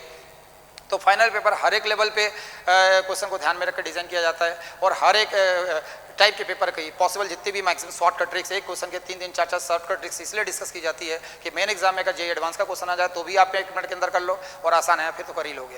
तो ये सारे पैटर्न फाइनल पेपर में कवर होते हैं। अपने यहाँ का फाइनल पेपर अनबीटेबल है, पूरे इंडिया का कोई भी इंस्टीट्यूट अपने यहाँ के टेस्ट सीरीज की मुकाबला नहीं कर पाता, और अगर कर पाता तो फिर ऑल इंडिया फर्स्ट रैंक वहाँ से कहीं और से आती है, अपने यहाँ से नहीं आती। कोई दूसरा इंस्टीट्यूट अपने यहाँ के टेस्ट पेपर, अपने यहाँ का स्टडी मटेरियल, अपने यहाँ के टीचिंग टेक्निक, अपने यहाँ के शॉर्टकट ट्रिक्स का मुकाबला कर पाता या अपने यहाँ की किसी भी चीज़ का मुकाबला कर पाता तो टॉप 10 में 6 अपने यहाँ से नहीं होते, फिर कहीं और से होते हैं। ऑल इंडिया फर्स्ट रैंक 12 बार जो अपने यहाँ से आ रही है फिर कहीं और से होते हैं। तो रीज़न ये है कि रिजल्ट, आफ्टर ऑल रिजल्ट ही सब चीज़ें डिसाइड करता है। आज एनआईटी त्रिची हर बच्चे का ड्रीम क्यों है, हर बच्चा एनआईटी त्रिची क्यों जाना चाह रहा है कि दूसरा कोई भी एनआईटी त्रिची के आसपास नहीं भटकता। प्लेसमेंट के देखा जाए तो प्लेसमेंट के आसपास से बात करें, highest number of package, highest number placement NIT Trichy offer करता है। एमसीए तो अदर कॉलेज से भी होता है, बहुत सारे लोकल कॉलेज से भी एमसीए होता है, लेकिन और देखा जाए तो सिलेबस कोर्स में वही डीएस ऑपरेटिंग सिस्टम सारी चीज़ वही पढ़ाई जाती है, पर कोर्स देखा जाए तो एमसीए है जो अदर लोकल कॉलेज से होता है, पर वहाँ से कोर्स होता है, प्लेसमेंट नहीं होता।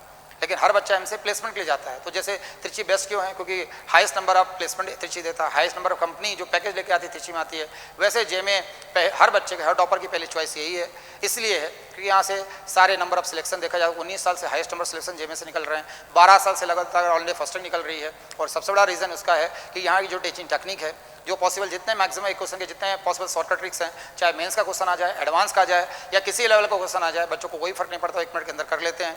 वो शॉर्टकट ट्रिक्स, वो स्टडी मेटेरियल, वो जितनी 834 टेस्ट सीरीज है और जितने वैरायटी ऑफ टेस्ट पेपर है, जो लेवल ऑफ क्वेश्चन है, वो कहीं अदर इंस्टीट्यूट में प्रोवाइड नहीं किए जाते। अगर प्रोवाइड किए जाते तो मैं अगैन बोला कि 2025 में अपने यहाँ से फर्स्ट रैंक नहीं आती, कहीं और से आती।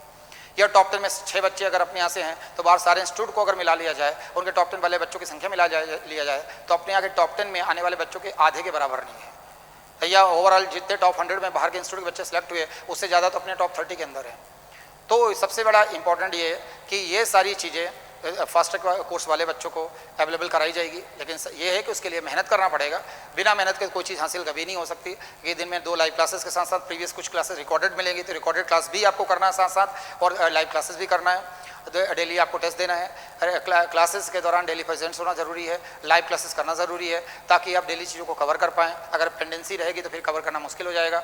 और इसके लिए ज़रूरी ये है कि टाइमली ज्वाइन करना ज़रूरी है। अगर आप टाइमली ज्वाइन नहीं करा और भी लेट होतेगा डिसीजन मेकिंग में, तो फिर दिक्कत आएगी। फिर वो बहुत सारे टेस्ट पेपर, बहुत सारे टेस्ट सीरीज फिर आप चाह के भी नहीं कर पाओगे, क्योंकि आपके पास टाइम नहीं मिलेगा। एक इंपॉर्टेंट चीज़ और है, यहाँ पे स्पेशल क्लास सीट प्रोवाइड की जाती है, स्पेशल क्लास सीट। अब ये एग्जाम के 1 महीने पहले प्रोवाइड होती है स्पेशल क्लास सीट। जैसे एग्जाम अगर सपोज एनआईटी के जून में है तो मई से आपको स्पेशल क्लास सीट मिलना चालू हो जाएगी।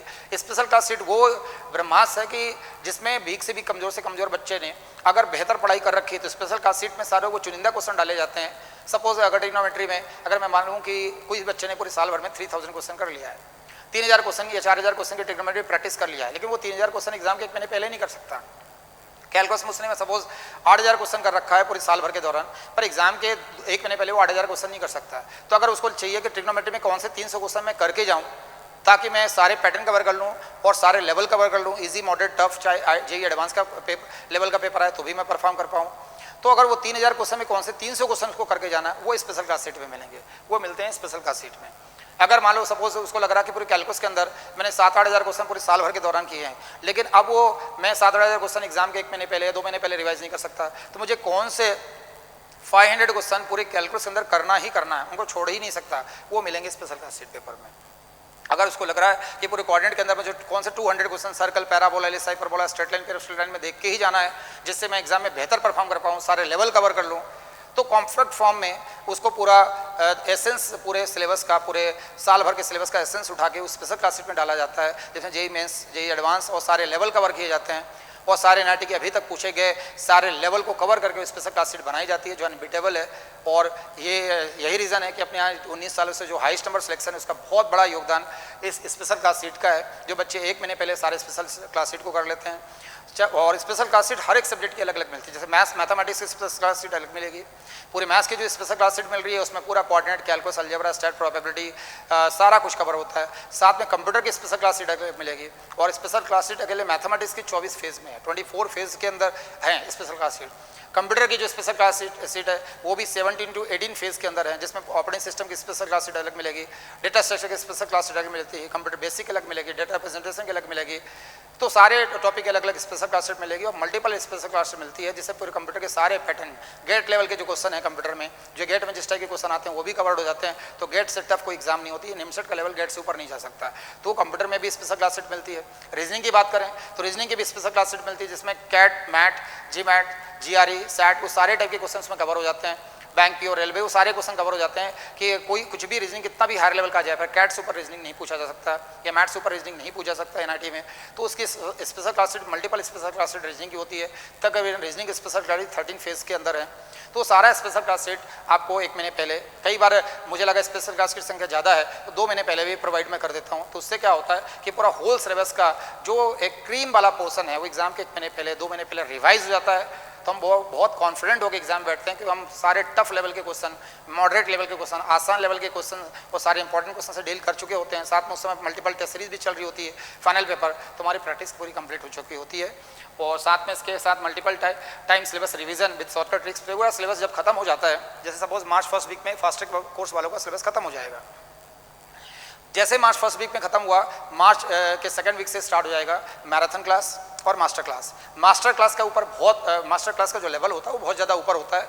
मास्टर क्लास में सारे मैं जे एडवांस लेवल के क्वेश्चन और को मैं टारगेट करता हूँ। साथ में वो सारे टफ से टफ क्वेश्चन को टारगेट करता हूँ कि अगर एग्जाम में पूछे जाएंगे तो बच्चा टाइम लिमिट के अंदर कभी नहीं कर पाएगा, क्योंकि जे एडवांस के एक क्वेश्चन में 5 मिनट लगता है, लेकिन उसको 1 मिनट में शॉर्टकट इसके कैसे करें। तो सारे मास्टर क्लास में वो सारे टफ लेवल के क्वेश्चन जो एलईडी 4 को बिलोंग करते हैं, लेवल ऑफ डिफिकल्टी 4 को बिलोंग करते हैं। मैराथन क्लास में सारे जितने प्रीवियस ईयर के एनएमसेट में क्वेश्चन पूछे गए उस टाइप के सारे क्वेश्चंस का विद कंप्लीट सोल्यूशन या डिस्कशन होता है। वो 3-3, 4-4 घंटे की मैराथन क्लास चलती है, उसका नाम ही मैराथन क्लास है। और मास्टर क्लास में सारे लेवल ऑफ क्वेश्चन जो एलईडी 4 के डिस्कस होते हैं, जो पूरा मार्च, पूरा अप्रैल, पूरा मई तक वो क्लासेस चलेंगे, जिसमें मल्टीपल टाइम सिलेबस का रिवीजन होता है। 1-2 बार नहीं, मल्टीपल टाइम सिलेबस का रिवीजन होता है। जब तक वो क्वेश्चंस में एक पैटर्न कवर नहीं हो जाते तब तक उनका रिवीजन चलता रहता है मल्टीपल टाइम। तो मल्टीपल टाइम सिलेबस का रिवीजन होता है विद शॉर्टकट ट्रिक्स। वो शॉर्टकट ट्रिक्स के साथ होता है, क्योंकि मेथड से, ट्रेडिशनल मेथड से तो ऑलरेडी बुक्स में ही क्वेश्चन दे रखे हैं। अब किसी बच्चे को लगे कि वो उसने कोचिंग ज्वाइन कर रखा है, तो अगर उसको शॉर्टकट ट्रिक्स नहीं मिल रही तो कोचिंग ज्वाइन करने का फायदा क्या? क्योंकि अगर कोई ट्रेडिशनल मेथड से अगर सॉल्व करा रहा है तो वो तो बुक में ऑलरेडी गिवन है, तो उसके लिए फीस क्यों भरना, कोचिंग क्यों ज्वाइन करना? हर बच्चा कोचिंग ज्वाइन इसलिए कर रहा है क्योंकि अगर बुक्स में जो ट्रेडिशनल मेथड दे रखे हैं, आरडी में कोई क्वेश्चन है, एक पेज का सोल्यूशन है, जिसमें कितना भी वो कर ले 5 मिनट लगेंगे सॉल्व करने के लिए, तो एक क्वेश्चन में अगर उसको 5 मिनट लग रहे हैं तो 1 घंटे में 12 क्वेश्चन ही कर पाएगा। भले उसको 50 में 50 आ रहे हैं, लेकिन 12 क्वेश्चन से ज़्यादा कर ही नहीं पाएगा अगर मेथड से जा रहा है। लेकिन शॉर्टकट ट्रिक से अगर 1 मिनट में एक क्वेश्चन कर रहा है तो 50 मिनट में 50 क्वेश्चन कर लेगा। जबकि एनआरटी 70 मिनट देता है तो 20 मिनट बच भी जाएंगे, जो कि अपने यहाँ के बच्चों को बचते हैं 20 मिनट। टाइम लिमिट में पेपर कर लेते हैं और जो टाइम बचता है उसमें मल्टीपल टाइम वो देख लेते हैं, कोई क्वेश्चन एरर ना हो, गलती ना हो। वो शॉर्टकट ट्रिक से ही पॉसिबल है।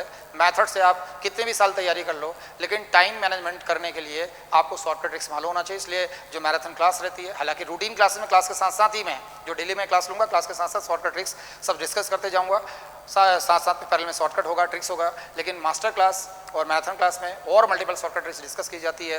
पेपर के लेवल को ध्यान में रखते हुए मल्टीपल टफ पेपर में सॉल्व भी कराता हूँ यहाँ पे कि अगर ये पेपर एलईडी 4 का है, जे एडवांस लेवल का है, तो इस पेपर को कैसे हम शॉर्टकट ट्रिक्स से विद इन टाइम लिमिट कर पाएंगे, वो सारा होता है। साथ में पर्सनल काउंसलिंग होती है। तो पर्सनल काउंसलिंग से एक बच्चे की जो कमियाँ हैं, उसकी वीकनेस है, उसकी प्रॉब्लम्स है, उसको आइडेंटिफाई करके कि मुझे लग रहा है कि बच्चा जो है अभी जो परफॉर्मेंस चल रहा है उससे एनआईटी जमशेदपुर में अभी जा सकता है, लेकिन अगर इसने परफॉर्मेंस को इंप्रूव कर लिया तो डेफिनेटली एनआईटी त्रिची में पहुंच सकता है।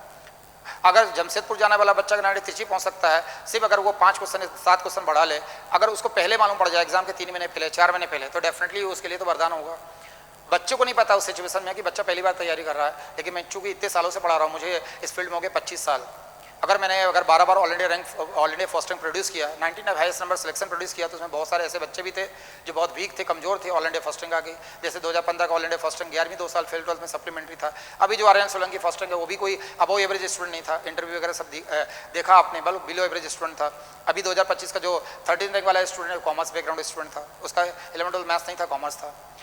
तो बहुत सारे ऐसे बच्चे हैं जिनका बायो बैकग्राउंड है, कॉमर्स बैकग्राउंड, उसके बाद भी टॉप रैंक पे सिलेक्ट हुए, तो ऐसा बिल्कुल भी नहीं है। तो ये पर्सनल काउंसलिंग से सबसे बड़ा बेनिफिट ये मिलता है कि अगर बच्चे की मुझे कमियां, वीकनेस को मैंने आइडेंटिफाई करके उसको बताया कि अभी इस सिचुएशन में आज के डेट में एग्जाम जब 3 महीने बाद है, तो 3 महीने बाद एग्जाम होगी और यही परफॉर्मेंस तुम्हारा रहा तो तुम जमशेदपुर तक या फिर भोपाल तक या फिर तुम वारंगल तक जहाँ पहुँच पा रहे हो, लेकिन तुम्हें एनआईटी त्रिची पहुँचना तो अपने आप में ये इंप्रूवमेंट लाना है, इस टॉपिक को इतना स्ट्रॉन्ग करना है, नंबर ऑफ क्वेश्चन ऐसे बढ़ाना है, स्कैनिंग का तरीका बदलना है, पेपर के स्टडी का तरीका बदलना है, अपना टाइम मैनेजमेंट को प्रॉपर करना हो, सबसे ज़्यादा एक्यूरेसी को मेंटेन करना है। अगर उसको पहले मालूम पड़ गया और वो उसमें सुधार कर लिया तो वो 3 महीने बाद होने वाले एग्जाम में अगर अभी वो जमशेदपुर पहुंच पा रहा है या पहुंच पा रहा है भोपाल, तो डायरेक्ट वो त्रिची तक पहुंच जाता है। इसलिए यही रीज़न है कि अपने यहाँ जो पर्सनल काउंसलिंग के माध्यम से बच्चों का इंप्रूवमेंट होता है, वो बच्चे मेजॉरिटी नंबर ऑफ बच्चे जो टॉप रैंक के कॉलेज में जाने वाले बच्चे अपने यहाँ के हैं और टॉप रैंक से सिलेक्ट होने वाले बच्चे भी अपने यहाँ के हैं। सबसे बड़ी बात ये कि अभी निमसेट 2025 के बात करें तो निमसेट 2025 में पूरे हिंदुस्तान के अंदर, ऑल ओवर इंडिया के अंदर एनआईटी त्रिची पहुँचने वाले बच्चों में सबसे ज़्यादा संख्या जेएमए की है। अपनी एकेडमी से 39+ बच्चे एनआईटी त्रिची पहुंचे हैं 2025 में। अदर दूसरे इंस्टीट्यूट, एमसी इंस्टीट्यूट की बात कर लो तो उनके आधे बच्चे, अपने से आधे बच्चे भी त्रिची नहीं पहुंचे। 39 बच्चे त्रिची पहुंचे, जो हाईएस्ट नंबर सिलेक्शन त्रिची जाने वालों का जेएमए का है निमसेट 2025 में। और अपने एकेडमी के जो बच्चे त्रिची पहुँचे उसके आसपास भी दूसरा इंस्टीट्यूट है नहीं। तो ये सबसे बड़ा रीज़न यही कि जो सारी चीज़ें हैं ये अवेलेबल कराई जाएगी, लेकिन ये है कि उसके लिए टाइमली ज्वाइन करना ज़रूरी है। जो टाइम बैच स्टार्टिंग का है मैं अभी आगे बताऊंगा, स्टेप बाय स्टेप सारी चीज़ समझाते जा रहा हूँ कि किस डेट में बैच स्टार्ट हो रही है, फ़ी क्या है, लेकिन मैं सारी जो फैसिलिटी अभी आपको प्रोवाइड होने वाली है उसके बारे में अभी स्टेप बाय स्टेप डिस्कस कर रहे हैं। अब देख रहे हैं कि shortcut tricks and techniques on all topics for time management. क्या मतलब इसका? देखिए सबसे ज़्यादा इंपॉर्टेंट मैंने बोला कि कोई भी एग्जाम में ये सबसे ज़्यादा ज़रूरी है कि आप कितने क्वेश्चन उसमें अटेम्प्ट कर पा रहे हैं। आ रहा है ये इंपॉर्टेंट नहीं कि 120 में किसी बच्चे को 120 क्वेश्चन आ रहा है, लेकिन उसने 60 किया तो 60 के हिसाब से रैंक लगेगी, अगर 50 किया तो 50 के हिसाब से रैंक लगेगी। सबसे बड़ी बात यह है कि निम्स टाइम बाउंडेड एग्जाम हो गई है। आपको मैथ्स के लिए सिर्फ 70 मिनट्स मिलेंगे और सबसे पहले मैथ्स ही अपीयर होगा, सबसे पहले मैथ्स डिस्प्ले होगा। मैथ्स के जैसे 70 मिनट खत्म होंगे मैथ्स डिसअपियर हो जाएगा, फिर रीजनिंग अपीयर होगा। रीजनिंग के लिए मात्र आपको 30 मिनट्स मिलेंगे, आधे घंटे का टाइम मिलेगा 40 क्वेश्चन के लिए। तो आपको मैथ्स के 50 क्वेश्चन के लिए 70 मिनट मिल रहा है, लेकिन सवाल उठता है कि मैथ्स में अगर सारे क्वेश्चन इजी हों तब तो 70 मिनट में कर पाएंगे, लेकिन मैथ्स में 7 से 8-10 क्वेश्चन इजी रहते हैं, बाकी कुछ क्वेश्चन मॉडरेट होते हैं, बाकी क्वेश्चन टफ होते हैं। कई बार जब जेईई एडवांस लेवल के क्वेश्चन डाले जाते हैं, जैसे 2025 में जेईई एडवांस के कई सारे क्वेश्चन थे, मेंस के कई सारे क्वेश्चन थे, उस समय टाइम बहुत कम पड़ने लगता उन बच्चों को जो मैथड्स जाते हैं, क्योंकि जेईई एडवांस का क्वेश्चन हो या मेंस के क्वेश्चन को 3 से 4 मिनट लगता हो, जेईई एडवांस के क्वेश्चन को कई बार 7 से 8 मिनट लग जाता है। अगर 10 क्वेश्चन भी जेईई एडवांस के या 12 क्वेश्चन भी जेईई एडवांस के डाल दिया, अगर उसको 5 मिनट भी अपन मान लें कि एक क्वेश्चन को 5 मिनट भी लग रहा है, तो 12 क्वेश्चन में 60 मिनट लग जाएगा, मतलब 1 घंटे के अंदर वो 12 क्वेश्चन ही कर पाएगा। तो उस समय सबसे ज़्यादा जरूरी होता है कि बच्चा शॉर्टकट ट्रिक से अप्रोच करे। अगर वो ट्रेडिशनल लॉन्ग रिग्रेस मेथड से यूज क्वेश्चन को सॉल्व करेगा, जो बुक्स में गिवन है, चाहे आरडी में जो अदर्स पढ़ाते हैं, उस पर्टिकुलर मोमेंट में वो बच्चा उस क्वेश्चन को नहीं कर पाएगा, उतने टाइम लिमिट के अंदर नहीं कर पाएगा, जो क्वेश्चन उसको आते हुए क्वेश्चन छूट जाएंगे। सबसे बड़ा इंपॉर्टेंट ये कि 2025 में कई सारे क्वेश्चन जो जेईई एडवांस के थे, मेंस के थे, तो हो सकता है इनमें भी कई सारे अदर्स जो स्टूडेंट है उनको सॉल्व कर सकते थे, लेकिन चूंकि टाइम नहीं बचा इसलिए सॉल्व नहीं कर पाए, इसलिए टॉप रैंक से सिलेक्ट नहीं हो पाए। तो सबसे बड़ा इंपॉर्टेंट ये कि पेपर चूंकि टाइम बाउंडेड हो गया तो ये ज़रूरी है कि आपको सारे शॉर्टकट्स, जितने पॉसिबल शॉर्टकट्स हैं, ट्रिक्स हैं और टेक्निक्स है वो आना चाहिए। शॉर्टकट ट्रिक्स टेक्निक्स का मतलब ये है, वो टेक्निक ये है कि बाय ऑप्शन से कैसे करना है, टेक्निक्स ये है कि क्वेश्चन को एलिमिनेट कैसे करना है, कि कौन सा क्वेश्चन फर्स्ट राउंड में करना है, कौन से क्वेश्चन को सेकंड और थर्ड राउंड में करना है। शॉर्टकट ये है कि किस क्वेश्चन को शॉर्टकट के माध्यम से क्वेश्चन देख के ही आंसर का पता चल जाए कि हमने 4 ऑप्शन में 3 ऑप्शन एलिमिनेट कर लिया और चौथा ऑप्शन आंसर होगा। या अगर मेथड से हम जा रहे हैं तो मेथड जहाँ कि शॉर्टकट माध्यम से, जहाँ मेथड से 10 स्टेप में क्वेश्चन सॉल्व हो रहा है, वहाँ 2 स्टेप में with the help of shortcuts हम कैसे करें। तो वो सारे shortcut tricks and techniques her topic के बारे में पढ़ाई के दौरान तो मैं बताता हूँ, साथ में जब पेपर चालू हो जाते हैं तो पूरे पेपर को सॉल्व करा के मैं बताता हूँ कि इस पेपर को सॉल्व करने की शॉर्टकट ट्रिक्स और टेक्निक्स क्या होना चाहिए जो टाइम लिमिट में करते हैं। ये इसलिए भी ज़रूरी है कि पहले एग्जाम जब एनआईटी की होती थी, आज से 5 साल पहले 6 साल पहले की बात करें, तो प्रीवियस ईयर के 15-20 क्वेश्चन मिल जाते थे, तो बच्चों को बहुत हेल्प मिल जाती थी कि जो प्रीवियस ईयर के क्वेश्चन जब एनआईटी में रिपीट होते थे, तो चूंकि साल भर बच्चे PYQ बार बार कर लेते हैं तो वो क्वेश्चन दिमाग में बैठ जाते हैं, रटा जाते हैं। तो पहले कई सारे बच्चे जो आज से 5 साल पहले, 4 साल पहले, 2 साल पहले की बात भी कर लें तो 14, 15, 16 question, 17 question, 18 question previous year के एनआईटी देता था। तो कई सारे बच्चे और कई सारे इंस्टीट्यूट उनको रटा देते थे बच्चों को। अब रटा हुआ क्वेश्चन जब मिल जाता था 15-16 और 10 अपने दम पे कर लिया, तो सपोज 16 क्वेश्चन आ गया और 10 बच्चे ने अपनी हेल्प से कर लिया, तो 26-27 क्वेश्चन कर लिया, सिलेक्शन के करीब हो जाता था। लेकिन अब ये स्थिति 2025 में नहीं हो पाई। 2025 में एक भी प्रीवियस ईयर का not a single question previous year का नहीं था। मेजॉरिटी क्वेश्चन जेईई मेंस और एडवांस के थे। अब वो जेईई मेंस के क्वेश्चन को जो मेथड से जा रहा था, वो बाहर के जो बच्चे थे, जब निम्स 2025 के एग्जाम देख के निकले तो बाहर के बहुत सारे बच्चों का फीडबैक था, कोई 12 क्वेश्चन कर रहा, कोई 15 क्वेश्चन कर रहा। इवन कई सारे दूसरी कोचिंग की जो एमसीए कोचिंग की फैकल्टीज खुद वो बोल रही थी कि 15-20 क्वेश्चन में जिसने किया उसका सिलेक्शन हो जाएगा, खुद ही वो नंबर ऑफ अटेम्प्ट बहुत कम बता पा रहे थे। जबकि अपने आप बच्चे जब निम्स एग्जाम देके निकले तो मैथ्स के 50 में से कई सारे बच्चों ने 40, 42, 46 मैथ्स में, और टोटल ओवरऑल अटेम्प्ट की बात करें तो कोई बच्चा 107, कोई 108, 109 अटेम्प्ट बता रहा था। उसका रीज़न है शॉर्टकट ट्रिक्स, कि यहाँ के सारे बच्चों को मैंने जितने भी एडवांस है मेंस लेवल के क्वेश्चन की सारी शॉर्टकट ट्रिक्स करा दिया था पहले ही। जब वो पेपर में बैठे तो उस टाइप का पेपर मल्टीपल मैंने फेस 14 पूरा जेईई मेंस एडवांस लेवल का डिज़ाइन कर रखा था, और बहुत सारे पेपर है एनआईटी के पहले तकरीबन 400 पेपर उस लेवल का कर चुके थे। अब 400 पेपर करने के बाद उनके लिए कुछ नया नहीं था। तो शॉर्टकट ट्रिक्स इसलिए ज़रूरी है। साथ में रीजनिंग में जो 40 क्वेश्चन आते हैं उसके लिए 30 मिनट टाइम तो बहुत ही कम पड़ता है। ठीक है, अगर 40 क्वेश्चन के लिए 40 मिनट भी टाइम होता रीजनिंग में तो चल जाता है, लेकिन 40 क्वेश्चन के लिए एनआईटी 30 मिनट टाइम दे रहा है। अब 30 मिनट में आपको 40 क्वेश्चन करना है तो बिना शॉर्टकट के पॉसिबल नहीं है। अगर आप करेंगे 30 मिनट के अंदर तो ज़्यादा आप 25 क्वेश्चन या 30 क्वेश्चन तक पहुंच पाएंगे, 40 क्वेश्चन तो नहीं कर पाएंगे। लेकिन शॉर्टकट ट्रिक्स से अगर करेंगे तो आराम से 40 क्वेश्चन 20 मिनट में ही हो जाते हैं, 30 मिनट की ज़रूरत भी नहीं पड़ती। और अपने यहाँ के बच्चे जो मैथ्स का जो 70 मिनट्स में जो 50 क्वेश्चन करने रहते हैं, अपने यहाँ के किसी स्टूडेंट को 70 मिनट्स की कभी ज़रूरत नहीं पड़ती, बल्कि 50 मिनट में ही पूरे 50 क्वेश्चन हो जाते हैं शॉर्टकट ट्रिक्स खेल से। NIT 2025 में भी बहुत सारे बच्चों के साथ ऐसा हुआ कि टाइम लिमिट में न सिर्फ पेपर कर लिया, बल्कि बचे हुए जैसे 50 मिनट में अगर आपने 50 क्वेश्चन कर लिया तो जो 20 मिनट बचते हैं उस 20 मिनट में मल्टीपल टाइम क्वेश्चन का रिवीजन कर लिया। जिन क्वेश्चनों को आपने सॉल्व किया है और सॉल्व करने के बाद ऐसा लग रहा है कि इस क्वेश्चन का आंसर मे बी बी आया या सी आया, कोई कन्फ्यूजन है, सस्पिशियस वाले क्वेश्चन के लिए आपको 10 से 15 मिनट मिलना चाहिए, क्योंकि पेपर एक बार मैथ्स का डिसअपियर हुआ 70 मिनट्स के बाद तो दोबारा पेपर नहीं देख पाएंगे। तो इसलिए ये भी बेहद ज़रूरी है कि एटलीस्ट मैथ्स वाला जो सेक्शन है जो 70 मिनट का है उसमें किसी भी हालत में 50 मिनट तक पेपर हो जाए और आपके पास एटलीस्ट 20 मिनट बचना चाहिए। जिस क्वेश्चन में आपको सस्पिशियस क्वेश्चन लग रहे हैं कि इसका आंसर डी हो सकता है बट मेरा आंसर सी निकल रहा है, बट डी कंफर्मेशन के लिए आप उसको दोबारा रिट्राई कर लें। या आपको कई सारे ऐसे क्वेश्चन जो ऑलरेडी 4 लेवल के हैं, लेवल ऑफ डिफिकल्टी 4 लेवल के हैं, जिनमें क्वेश्चन सॉल्व करने के बाद आपको लग तो रहा है कि अप्रोच हो पा रहा है लेकिन आंसर तक नहीं पहुँच पा रहे हैं। कुछ डिफिकल्ट लेवल के 7, 8, 10 क्वेश्चन डाले जाते हैं, उनके लिए एक्स्ट्रा टाइम की आवश्यकता पड़ती है। ऐसे क्वेश्चन के लिए एटलीस्ट 15-20 मिनट बचने चाहिए। लेकिन अगर शॉर्टकट ट्रिक्स नहीं आता तो उसमें डिसएडवांटेज ये है कि पूरे 70 मिनट में भी कई सारे बच्चे 20 क्वेश्चन तक नहीं पहुंच पाते हैं, जबकि उनको आता 40 क्वेश्चन है, पर चूंकि मेथड से करने में इतना टाइम निकल जाता है कि 20-22 क्वेश्चन से ज़्यादा कर नहीं पाते, तो वो सिलेक्शन होता नहीं। यही रीज़न है कि निम्सट 2025 के एग्जाम में अपने यहाँ ऑल इंडिया न सिर्फ फर्स्ट रैंक है बल्कि फर्स्ट रैंक के साथ साथ टॉप 10 में 6 है, टॉप 20 में 11 स्टूडेंट है, टॉप 200 के अंदर देखा जाए तो 67 स्टूडेंट है, 464 सिलेक्शन है। ऑल इंडिया फर्स्ट रैंक अपने यहाँ से आने का सबसे बड़ा रीज़न यही है कि जो 640 स्कोर आर्यन सोलंकी के हैं उस स्कोर के आसपास कोई फटक नहीं पाया। अगर इस स्कोर से ज़्यादा कोई ले आता तो फर्स्ट रैंक कहीं और से आती, अपने यहाँ से नहीं आती है। यही शॉर्टकट ट्रिक्स और टेक्निक अगर क्षमता, और शॉर्टकट ट्रिक्स और टेक्निक कौन बता पाता? जिसका लंबा एक्सपीरियंस है, जिसको आता है वही बता पाता है। चूँकि मैं 25 साल से इस फील्ड में हूँ, पढ़ा रहा हूँ, तो सारे जितने पॉसिबल शॉर्टकट ट्रिक्स है सभी टॉपिक जनरेट कर दिया है। अगर ये शॉर्टकट ट्रिक्स और टेक्निक किसी और फैकल्टी को आती है, किसी और इंस्टीट्यूट के फैकल्टी को आती है, तो फर्स्ट रैंक फिर वहाँ से आता है, अपने यहाँ से नहीं आता है, क्योंकि वहाँ दूसरे अदर इंस्टीट्यूट में वो चीज़ें प्रोवाइड नहीं की गई, या तो बताई नहीं गई, या तो आता नहीं था, तो उन बच्चों की टॉप रैंक से सिलेक्ट नहीं हो पाए। और यही रीज़न है कि 12 साल से ऑल इंडिया फर्स्ट रैंक न सिर्फ अपनी अकेडमी से है बल्कि हाईएस्ट नंबर सिलेक्शन भी अपनी अकेडमी से है। उसका रीज़न है शॉर्टकट ट्रिक्स और टेक्निक, जिससे टाइम लिमिट के अंदर बच्चा पेपर कर पाता है और टॉप रैंक से सिलेक्ट हो पाता है। कई बार ऐसा भी होता है कि अपने यहाँ बायो बैकग्राउंड, कॉमर्स बैकग्राउंड के बच्चे हैं जो टॉप रैंक से सिलेक्ट हुए, उसका भी रीज़न शॉर्टकट ट्रिक्स ही है, क्योंकि वो बच्चे जो बायो वाले हैं वो या कॉमर्स वाले एनी टाइम मैथ्स वाले बच्चों से वीक रहते हैं, लेकिन चूंकि उनको शॉर्टकट ट्रिक्स से अप्रोच करना मिल गया तो वो मैथ्स वाले बच्चों को पीछे छोड़ते हुए टॉप रैंक से सिलेक्ट होते हैं। जैसे इस साल अगर 13th रैंक वाले बच्चे की बात करें तो कॉमर्स बैकग्राउंड का 69 रैंक वाली लड़की बायो बैकग्राउंड की थी। अगर उसके पहले बात करें 2024 के रिजल्ट की बात करें तो all India second rank Ayushi Nahar थी। पिछले साल की बात करें उसका कॉमर्स बैकग्राउंड था, तो उसके बाद भी उसकी ऑलरेडी सेकंड रैंक आ गई with help of shortcut tricks and technique. तो 2015 में ऑल इंडिया फर्स्ट रैंक लाने वाला बच्चा 11वीं 2 साल फेल था, 12th में सप्लीमेंट्री थी, उसकी ऑल इंडिया फर्स्ट रैंक आ गई, जबकि 2015 का पेपर बहुत टफ पेपर था with the help of shortcut tricks and techniques. इसलिए बहुत इंपॉर्टेंट है कि आप पढ़ाई कर रहे हो लेकिन डायरेक्शन आपका सही होना ज़रूरी है। पढ़ाई तो कर रहे हैं लेकिन हमें कोई पेपर में भले सारे क्वेश्चन आ रहे हैं 120 आउट ऑफ 120, पर हम डिलीवर उतना नहीं कर पा रहे हैं, तो फिर कोई पढ़ाई करने का कोई मतलब नहीं। तो इसलिए वो सारी चीज़ें स्टेप बाय स्टेप सारी चीज़ें बताई जाती है, उन चीज़ों का ही फर्क है रिजल्ट में।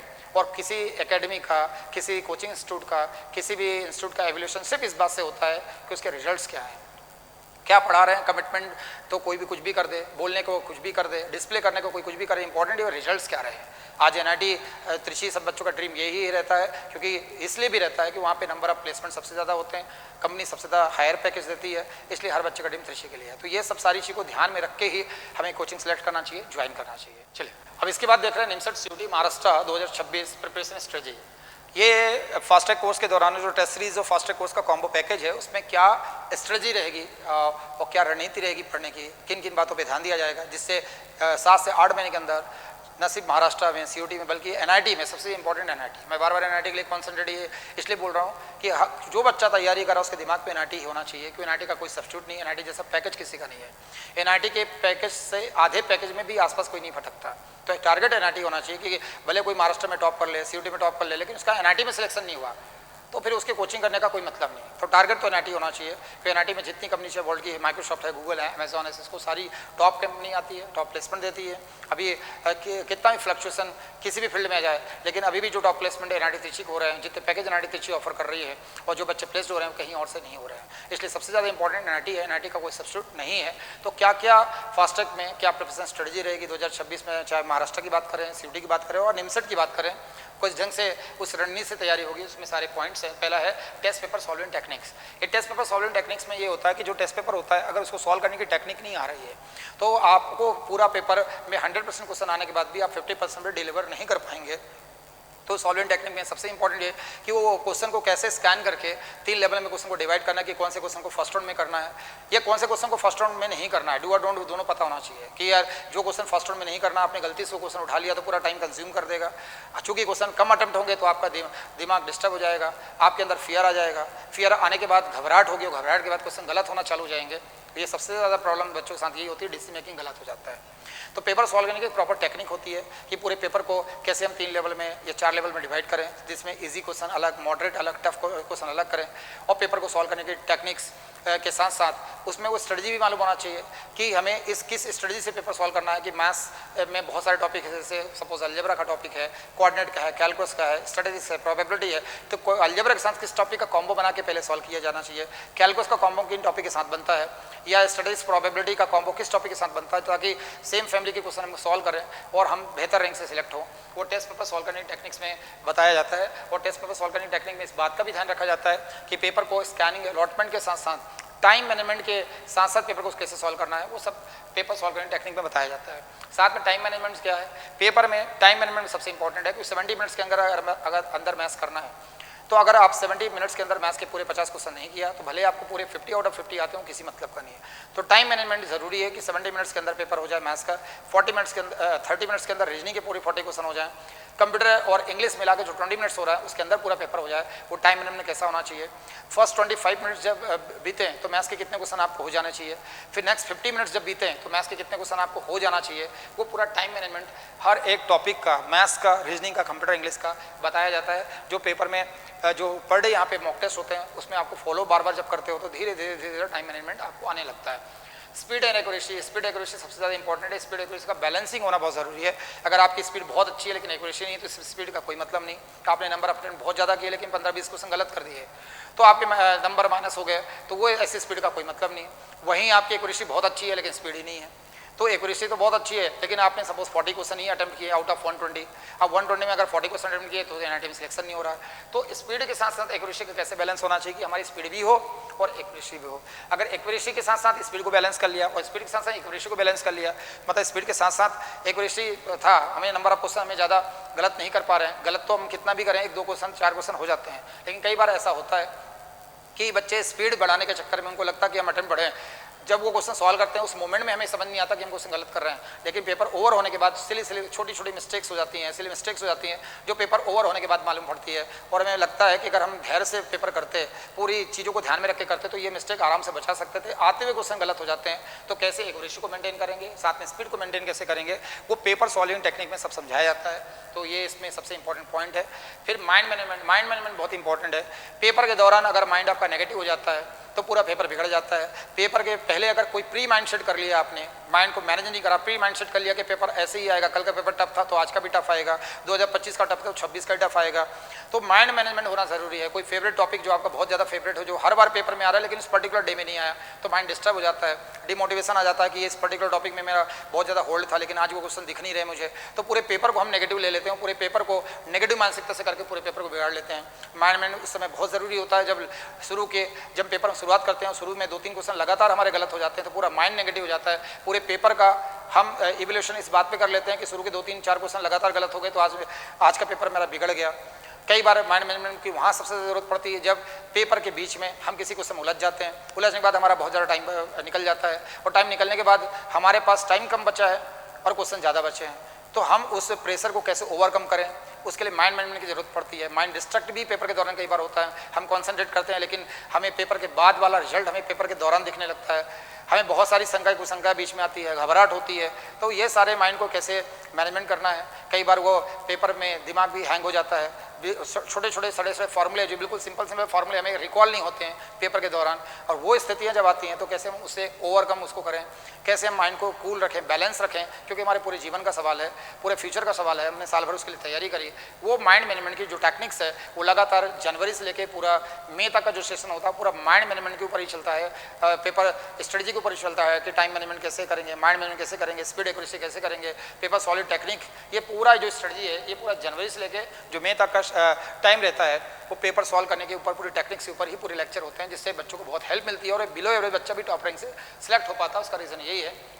इसके बाद डिसीजन मेकिंग बहुत इंपॉर्टेंट है। अगर आपका डिसीजन मेकिंग वीक है, जिस क्वेश्चन को लास्ट राउंड में लेना गलती से आपने फर्स्ट राउंड में ले लिया, तो भले पूरे के पूरे क्वेश्चन आते हो, पूरा पेपर बिगड़ना 100% निश्चित है, भगवान भी उसको नहीं बचा सकता। क्योंकि थर्ड राउंड वाले क्वेश्चन को या फोर्थ राउंड वाले क्वेश्चन को किसी ने फर्स्ट राउंड में उठा लिया, तो शुरू के मालूम पड़ा कि शुरू के 15 मिनट में 20 मिनट में वो 2 या 3 क्वेश्चन कर पाया, तो उसका कॉन्फिडेंस इतना लो हो जाएगा कि उसको लगेगा 20 मिनट गुजर चुके हैं, मैंने 3 क्वेश्चन किया, क्योंकि उसने ऑलरेडी 4 वाले क्वेश्चन पहले उठा लिया। तो डिसीजन मेकिंग इतना प्रॉपर होना चाहिए कि हमें कौन से क्वेश्चन हमें फर्स्ट राउंड में लेना है, कौन सा सेकंड, कौन सा थर्ड, ये इंपॉर्टेंट है। कौन से डू और डोंट पता होना चाहिए, क्या नहीं करना है वो पहले पता होना चाहिए बजाय करने के। कहीं ऐसा ना हो जिन क्वेश्चन को सॉल्व नहीं करना, बहुत हार्ड एंड टफ क्वेश्चन है, और ऐसे क्वेश्चन जो LD 4 वाले जेईई एडवांस के, उनसे हमने पेपर स्टार्ट करा और मालूम पड़ा पहला क्वेश्चन ही हमारा गलत हो गया, फिर सेकंड उसी टाइप का एक और क्वेश्चन उठा लिया जो गलत होने के बाद हमारा टाइम भी कंज्यूम हो गया और आंसर भी नेगेटिव, आंसर भी नहीं आ रहा है, तो हमारे मार्क्स नेगेटिव में जा रहे हैं। ये नेगेटिव थॉट्स पूरे पेपर को बिगाड़ देते हैं। तो हमारा डिसीजन मेकिंग प्रॉपर होना चाहिए। मैथ्स में भी, रीजनिंग में चूंकि पजल रहता है, DI वाले क्वेश्चन रहते हैं, पजल वाले क्वेश्चन रहते हैं, तो काफ़ी अरिथमेटिक रीजनिंग वाले क्वेश्चन रहते हैं, काफ़ी कॉम्प्लिकेटेड होता है। तो अगर आपने डिसीजन मेकिंग में प्रॉपर नहीं रहा, कोई गलत पजल उठा लिया, DI के कोई गलत क्वेश्चन उठा लिया, तो पूरा पेपर पूरा बिगड़ जाता है। तो डिसीजन मेकिंग होना बहुत ज़रूरी है, सेम कंप्यूटर में, सेम मैथ्स में, सेम रीजनिंग में। तो डिसीजन मेकिंग के लिए पूरे क्लासेस के दौरान, पेपर सॉल्विंग टेक्निक्स के दौरान ये सारी चीज़ों के बारे में लगातार 4-5 महीने तक आपको स्टेप बाय स्टेप समझाया जाता है। एग्जाम टेम्परामेंट बहुत ज़रूरी है। एग्जाम टेम्परामेंट मैंने बताया, कोई योद्धा कितना शक्तिशाली है, कितना युद्ध कला में उसका कौशल है, कितना बहादुर है, ये इंपॉर्टेंट नहीं। युद्ध के मैदान में खड़े होने का साहस और क्षमता अगर उसके अंदर नहीं है, तो युद्ध में अगर भगवान स्वयं उसके साथ हो तो भी विजेता बनने में उसका क्वेश्चन मार्क लग जाएगा। सबसे बड़ा उदाहरण अर्जुन का, अर्जुन स्किल्ड था, उसके बाद दिव्यास थे, ब्रह्मास्त्र थे, और साक्षात नारायण उसके साथ रथ में विराजमान थे, फिर भी युद्ध कला में इतना कौशल होने के बाद भी, दिव्यास ब्रह्मास्त्र होने के बाद भी, गांडीव धनुष होने के बाद भी युद्ध लड़ने से मना कर देता है, क्योंकि उस युद्ध का टेम्परामेंट वो पहले से इमेजिनेशन करके नहीं आता अर्जुन, या उसको ऐसा फील नहीं होता कि इतना बड़ा महाभारत का युद्ध जिसमें बड़े बड़े धुरंधर योद्धा खड़े होने वाले हैं, वो इमेजिनेशन पहले नहीं करता। तो एग्जाम हॉल का जो होने वाली सिचुएशन है, उस एग्जाम हॉल का टेम्परामेंट एग्जाम हॉल के पहले फील होना बहुत ज़रूरी है। फिर भगवान श्री कृष्ण ने गीता का उपदेश दिया, 18 अध्याय सुना के उसको मोटिवेट किया अर्जुन को, तब अर्जुन युद्ध के लिए तैयार होता है। एग्जाम हॉल में कोई हमें उपदेश देने तो नहीं आएगा, ना एग्जाम हॉल में कोई हमें गीता का उपदेश 18 अध्याय कोई गीता का सुनाएगा। तो हमें दिमाग में रखना है कि हमें 3 या 4 महीने पहले अपने दिमाग को, पूरा एग्जाम टेम्परामेंट को ऐसा बना लेना है कि हम डेली रियल एग्जाम हॉल में ही पेपर दे रहे हैं। ऐसा माहौल एकेडमी में निर्मित किया जाता है। ऑफलाइन वालों का तो पूरा लैब ही अलग है, जहाँ इस माहौल में पेपर होता है, विपरीत से विपरीत माहौल में यहाँ पेपर कराया जाता है, ताकि वहाँ पे फैन चले ना चले, पेपर सुबह हो, दोपहर में हो, शाम को हो, वहाँ पे अगर प्रॉपर आपको फैन चलने के कारण, नहीं चलने के कारण गर्मी हो रही है या नहीं हो रही है, सिस्टम वहाँ पे बंद भी हो सकता है, सिस्टम में कोई प्रॉब्लम भी हो सकती है CBT एग्जाम के दौरान। तो कोई भी समस्या होती है उसे घबराना नहीं है, उससे होने वाली प्रॉब्लम्स को तुरंत ओवरकम कैसे करना है, ये सब एग्जाम टेम्परामेंट में समझाया जाता है। साथ में जो बच्चे ऑनलाइन कर रहे हैं, ऑनलाइन में घर पे कर रहे हैं, तो घर पे भी वो माहौल कैसे बनाएंगे, उनको पूरा स्टेप बाय स्टेप में गाइड करता हूँ, ताकि वो एग्जाम टेम्परामेंट 3 महीने 4 महीने उस एग्जाम टेम्परामेंट में जी चुके होते हैं। तो मेन एग्जाम में कुछ मिसहैपनिंग अगर होती भी है तो उसके वो एडिक्ट हो चुके हैं, आदी हो चुके हैं, वो तुरंत घबराते नहीं कि अगर सिस्टम चलता हुआ, जैसे आयुषी नार का 2024 में जब एग्जाम देने गई थी तो उसका सिस्टम 5 मिनट के लिए बंद हो गया था लास्ट मोमेंट में। चूँकि यहाँ प्रैक्टिस ऐसी थी कि यहाँ पे ये सारी प्रैक्टिस करा दी गई थी कि घबराना नहीं है इससे, हमें ये ध्यान रखना कि अगर सिस्टम अगर बंद हो गया है या स्क्रीन ब्लैक हो गई तो तुरंत अगर इन्विजिलेटर को बोलना और हमारा वो टाइम हमें एक्स्ट्रा मिल जाएगा, हमें घबराना नहीं है। लेकिन अगर ये पहली बार किसी बच्चे के साथ होता तो प्रॉब्लम होता है, या फिर कोई भी ऐसी सिचुएशन आती है कि लगातार किसी क्वेश्चन में हमारे गलत हो रहे हैं तो नेगेटिव थॉट्स नहीं लाना है, या कोई ऐसा कोई प्रॉब्लम आ गया हमारे साथ कि हमें एग्जाम टेम्पर में बहुत सारे ऐसे बच्चे दिख रहे हैं कि हमें हमसे ज़्यादा अटेम्प्ट कर रहे हैं और हमें अपने आप ये फील हो रहा है कि हमारा अटेम्प्ट ही कम है, ये सोच के पूरे पेपर को मैं नेगेटिव नहीं लेना है, पेपर हमारे प्रेडिक्शन के अकॉर्डिंग नहीं आया कि हमने प्री माइंडसेट कोई पहले से बना लिया और हमने पेपर उस ढंग से प्रेडिक्ट किया था, आसान और बहुत टफ आ गया, टफ प्रेडिक्ट किया था आसान आ गया। तो पूरे टेम्परामेंट को और एग्जाम माहौल को कैसे जीना है वो पूरे 3-4 महीने की प्रैक्टिस में सब बताया जाता है, कराया जाता है। और टेस्ट एनालिसिस सबसे ज़्यादा इंपॉर्टेंट है कि जो पेपर होता है, पेपर में दिया ये इंपॉर्टेंट नहीं है, होने के बाद उसमें गलती किया ये इंपॉर्टेंट नहीं है, पेपर में कौन कौन सी गलती किया और उसका एनालिसिस करके उसको आइडेंटिफाई करना, ये सबसे इंपॉर्टेंट है। पेपर में कितना क्वेश्चन किया ये इंपॉर्टेंट नहीं, कितना कर सकते थे ये बहुत ज़्यादा इंपॉर्टेंट है।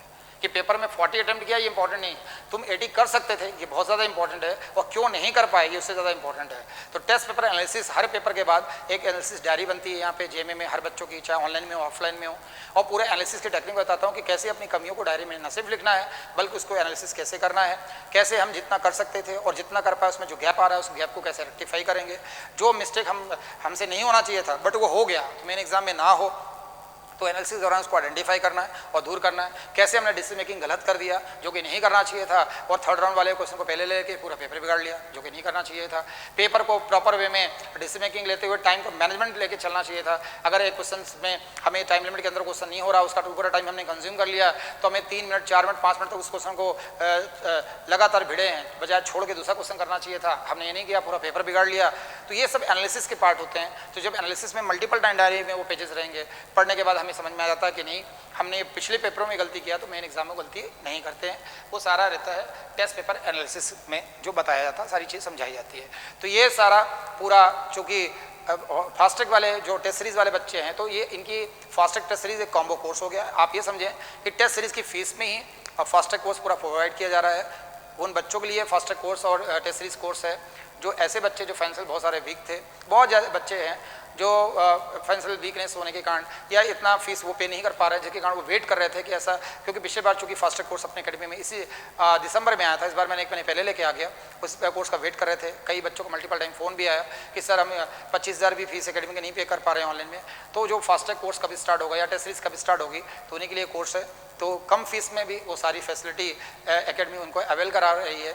जो सारी फैसिलिटी फुल लेंथ कोर्स वालों को रहती है, वो सारे टेस्ट और सारे स्टडी मेट मिलेंगे। बस आपको टाइमली उसके लिए ज्वाइन करना है, और ज्वाइन करने के बाद अपना उसी ढंग से पूरा जो टाइम टेबल बताया जा रहा है उस ढंग से आपको पढ़ाई करना है। अब देखते हैं एकेडमी के रिजल्ट क्या रहे हैं, 2025 में एकेडमी का रिजल्ट क्या रहा और पिछले सालों में एकेडमी के क्या रिजल्ट रहे। स्टेप बाय स्टेप मैं बताता हूँ। जानना इसलिए ज़रूरी है कि आफ्टर ऑल हर बच्चा जो तैयारी कर रहा है, चाहे वो फुल लेंथ की तैयारी कर रहा है, फास्ट की तैयारी कर रहा है, वो सिर्फ इसलिए तैयारी कर रहा है कि बेस्ट रिजल्ट उसका है। रिजल्ट के लिए पूरी लड़ाई इस बात की है कि हमारा अच्छा रिजल्ट आएगा, अच्छी रैंक आएगी तो ही अच्छा कॉलेज मिलेगा, तो ही अच्छी कंपनी में प्लेसमेंट मिलेगा। तो ये बहुत ज़रूरी है कि जिस इंस्टीट्यूट को हम ज्वाइन कर रहे हैं उस इंस्टीट्यूट का रिजल्ट क्या रहा है और औरों से कैसे बेहतर है, तो हमें ये मालूम होना चाहिए। तो पिछले अभी 2025 का रिजल्ट क्या रहा और इसके पहले सालों में, पिछले सालों में रिजल्ट एकेडमी के क्या रहे, स्टेप बाय स्टेप में सब चीज़ें समझाते हैं। सबसे पहले तो 12 times AIR1 NIMSET is from जेमे ओनली। लगातार पिछले 12 सालों से जो ऑल इंडिया फर्स्ट रैंक लाने का रिकॉर्ड है वो जेमे का है, जो इस रिकॉर्ड को कोई ना आज तक ब्रेक कर पाया ना फ्यूचर में कभी कोई ब्रेक कर पाएगा। तो 12 साल से लगातार ऑल इंडिया फर्स्ट रैंक है। यहाँ एक लाइन में लिखता हूँ, AIR1 is our tradition not by chance. अगर एक बार गलती से कभी किसी की फर्स्ट रैंक आएगी तो बाय चांस होता है कि बाय चांस कोई घटना घटित हो सकती है, वो बाय चांस ही माना जाता है। लेकिन लगातार 12 सालों से फर्स्ट रैंक आ जाती है तो फिर वो ट्रेडिशन हो जाता है। तो ये लगातार 12 सालों से ऑल इंडिया फर्स्ट रैंक आ रही है, इसलिए मैंने लिखा AIR1 is our tradition not by chance. By chance कभी नहीं होता। और 2010 में ऑल इंडिया फर्स्ट रैंक थी, 2011 में ऑल इंडिया फर्स्ट रैंक थी, 2012 में ऑल इंडिया फर्स्ट रैंक, 2014 में ऑल इंडिया फर्स्ट रैंक, 2015 में फर्स्ट रैंक, 2016 में ऑल इंडिया फर्स्ट रैंक, 2017 में ऑल इंडिया फर्स्ट रैंक, 2018 में ऑल इंडिया फर्स्ट रैंक, 2019 में ऑल इंडिया फर्स्ट रैंक, 2021 में ऑल इंडिया फर्स्ट रैंक, 2023 में ऑल इंडिया फर्स्ट रैंक, 2025 में all India first rank. अब देखते हैं निमसेट 2025 में एकेडमी का रिजल्ट इस साल क्या रहा। निमसेट 2025 रिजल्ट जेमेन्स ने फिर से फोड़ दिया। AIR1 निमसेट 2025 इज फ्रॉम जेमे। 2025 में ऑलरेडी फर्स्ट रैंक जेमे से थी। 12 टाइम्स AIR1 निमसेट और इसमें 6 AIR इन टॉप 10 है। टॉप 10 के अंदर 6 ऑल इंडिया रैंक है। टॉप 20 के अंदर 11 ऑल इंडिया रैंक है। टॉप 200 के अंदर 67 ऑल इंडिया रैंक है। और देखा जाए तो 464 बच्चे सेलेक्ट हुए, जो पूरे इंडिया का हाईएस्ट नंबर ऑफ सिलेक्शन है निमसेट 2025 में। सबसे बड़ी बात यह है कि इसमें लिखा मैंने ऑथेंटिसिटी इज पावर ऑफ जेमे। जेमे का रिजल्ट ही जेमे की ऑथेंटिसिटी है, और वो क्यों है अभी मैं रिजल्ट के साथ साथ में बताऊंगा। रिजल्ट में जो बच्चों ने अच्छे टॉप रैंक से सिलेक्ट हुए उसमें all India first rank Aryan Solanki की, all India third rank Abhay Sharma, all India fifth rank Radhemohan Patidar, all India six rank Sneha Tong, all India seventh rank Himanshu Devat, all India 9th Pandey, all India 12th rank Anurag Patel, all India 13th rank Sumit Rathore, all India 14th rank Nikhil Bairagi, all India 18th rank Himanshu Chaudhary, फिर all India 9th rank Manu Sharma, उसके बाद all India 22, all India 23, 26, 28, 29, 30, 31, 32, 33, 38, 39, 43, 45, 46, 57, 63, 65, 69, 69 rank वाले की कॉम्प bio background की थी। 70, 74, 85, 91, 100, 101, 102, 104, 115, 119, 120, 121, 125, 131, 133, 136, 130, 47, 148, 149, 150, 154, 155, 158, 162, 164, 166, 167, 169, 170, 176, 179, 181, 182, 183, 186, 187, 194, 196, ये सारे selection है। सबसे बड़ी बात यह कि जो ऑल इंडिया फर्स्ट रैंक है, जैसा कि मैंने बताया कि निमसेट 2025 के एग्जाम के पहले जितना फेज 14 का जो निमसेट के ऊपर जो अपनी अकेडमी का पेपर हुआ था, उसमें एक पेपर हुआ था 455 जो फ्राइडे को हुआ था, और आर एन सोलंकी के सारे इंटरव्यू आपने देखा होगा तो उसने खुद बताया कि फ्राइडे के दिन जो पेपर हुआ था एकेडमी का, उसमें इसके जो स्कोर थे वो 640 नंबर थे अपने एकेडमी के पेपर में। इवन मैथ्स में जो स्कोर था, रीजनिंग में, कंप्यूटर में जो स्कोर था, उसको मिला के जो 640 स्कोर थे, सेम स्कोर उसके निमसेट 2025 के एग्जाम में थे। इवन मैथ्स में भी सेम स्कोर थे, रीजनिंग में, कंप्यूटर, इंग्लिश में। तो सबसे बड़ी इंपॉर्टेंट ये कि अपने एकेडमी का स्टडी मटेरियल टेस्ट सीरीज पूरा टीचिंग टेक्निक्स ढंग को इस बात को ध्यान में रख के बताया गया या डिज़ाइन किया गया है ताकि बच्चा मेन एग्जाम में जाने के बाद जब वो पेपर को देखे तो उसके लिए पेपर अजनबी ना लगे, उस पेपर में वही परफॉर्मेंस दे पाए जो परफॉर्मेंस वो एकेडमी में रहता है, मतलब पेपर उसको अजनबी ना लगे, डिफिकल्ट ना लगे। तो 2025 का पेपर अभी तक ये देखा जाए तो पिछले पुराने जितने साल के पेपर उनमें सबसे टफ पेपर माना जाता है, काफ़ी टफ पेपर था। उस टफ पेपर में अपने यहाँ के बच्चों ने इतना अच्छा परफॉर्म किया, उसका रीज़न है कि यहाँ की जो टीचिंग टेक्निक है वो अनमैच्ड है। अगर मैच्ड होती तो वो रैंक फिर कहीं और से आती। तो ऑल इंडिया फर्स्ट रैंक वाला बच्चा भी बिलो एवरेज स्टूडेंट था। फिफ्थ रैंक वाले बच्चे की बात करें तो ये बिलो एवरेज था क्योंकि इसका 9th क्लास में इसको सप्लीमेंट्री थी। ग्रेजुएशन की 3 साल की डिग्री उसने 4 साल में किया, उसके बाद भी ऑलरेडी 5th रैंक है इसकी। 13th रैंक वाले की बात करें तो कॉमर्स बैकग्राउंड होने के बाद भी ऑलरेडी 13th रैंक है। और एक 69 रैंक पे एक लड़की है जिसका नाम करिश्मा दोषी है, इसका बायो बैकग्राउंड था, तो बायो बैकग्राउंड होने के बाद भी 69 रैंक है। मैं हमेशा एक लाइन लिखता हूँ, ऑथेंटिसिटी रिजल्ट पावर ऑफ जेमे। जेमे की पावर ही जेमे के रिजल्ट की ऑथेंटिसिटी है।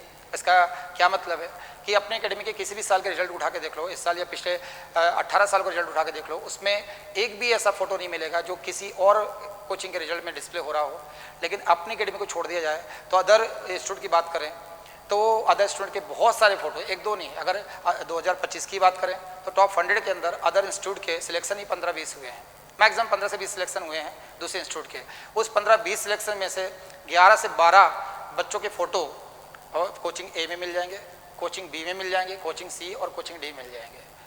अब जो 11-12-13 फोटो जो मिल रहे हैं कोचिंग ए में, कोचिंग बी में, कोचिंग सी में, कोचिंग डी में, तो वो बच्चे के लिए बहुत कंफ्यूज करने वाला है कि वो बच्चे जो कोचिंग ए में भी 12-13 फोटो दिख रहे हैं, कोचिंग बी में भी 12-13 फोटो दिख रहे हैं, कोचिंग सी और कोचिंग डी में, वो बच्चे है कहाँ के। कोचिंग ए भी उसको क्लेम कर रहा है, कोचिंग बी भी क्लेम कर रहा है, कोचिंग सी भी क्लेम कर रहा है, कोचिंग डी भी क्लेम कर रहा है। पहले तो फोटो दिखते थे, अब इंटरव्यू भी कोचिंग ए में भी वो इंटरव्यू दे रहा, कोचिंग बी में भी दे रहा, कोचिंग सी में भी इंटरव्यू दे रहा, कोचिंग डी में भी दे रहा है।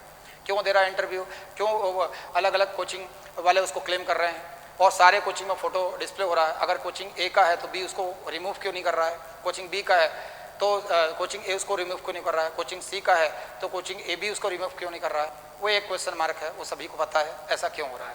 और सिर्फ इस साल नहीं, निमसेट 2025 में नहीं, पिछले साल 2024 के रिजल्ट में देख लें, 2023 के रिजल्ट में देख लें, उनके पहले के रिजल्ट में देख लें, तो आपको मल्टीपल फोटो कोचिंग ए, कोचिंग बी, कोचिंग सी, कोचिंग डी में दिख जाएंगे। लेकिन अपने यहाँ के रिजल्ट में एक सिंगल फोटो भी, ओपन चैलेंज है, अपना एक रिजल्ट में एक सिंगल फोटो भी किसी कोचिंग के रिजल्ट में कभी भी नहीं दिखेगा कि जेएमए के रिजल्ट की प्योरिटी है, ऑथेंटिसिटी है। और उसका दूसरा रीज़न है कि जब रिजल्ट आपका प्योर होता है, ऑथेंटिक होता है और रिजल्ट रियल होता है और सिलेक्शन भी रियल होते हैं, तभी आप सेम डे जब रिजल्ट आता है तो सेम डे आपका रिजल्ट के साथ रिजल्ट का सेलिब्रेशन होता है। तो एकेडमी में जो रिजल्ट जब आया था 2025 का रिजल्ट जो आया था वो 25 तारीख को आया था, आना था 27 तारीख को, 2 दिन पहले आ गया।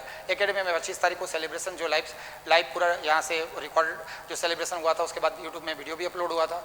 तो सेम डे रिजल्ट का सेलिब्रेशन हुआ, सारे बच्चे यहीं थे, यहीं सारे बच्चों को बुला के इंट्रोडक्शन कराया गया, सारा सेलिब्रेशन हो रहा था, सारे बच्चों के साथ फोटोग्राफ हुए। उसके बाद जब रिजल्ट रियल होता है तभी बड़े बड़े न्यूज़ चैनल पे, ये नेशनल लेवल के न्यूज़ चैनल है, इंडिया लेवल के न्यूज़ चैनल है और नेशनल लेवल के न्यूज़पेपर में वो जो न्यूज़ होती है वो पब्लिश होती है। रिजल्ट जो है ऑथेंटिक नहीं होते हैं तो किसी भी इंस्टीट्यूट की खुद की हिम्मत नहीं होती कि उस रिजल्ट को पेपर वालों को अप्रोच करके उस पेपर को पब्लिश करें। तो सबसे बड़ा ये कि ऑथेंटिसिटी का रीज़न ये है कि जिस दिन रिजल्ट आया उस दिन सेलिब्रेशन हुआ और रिजल्ट आने के एक महीने बाद, 1.5 महीने बाद भी कहीं सेलिब्रेशन नहीं हो पाया।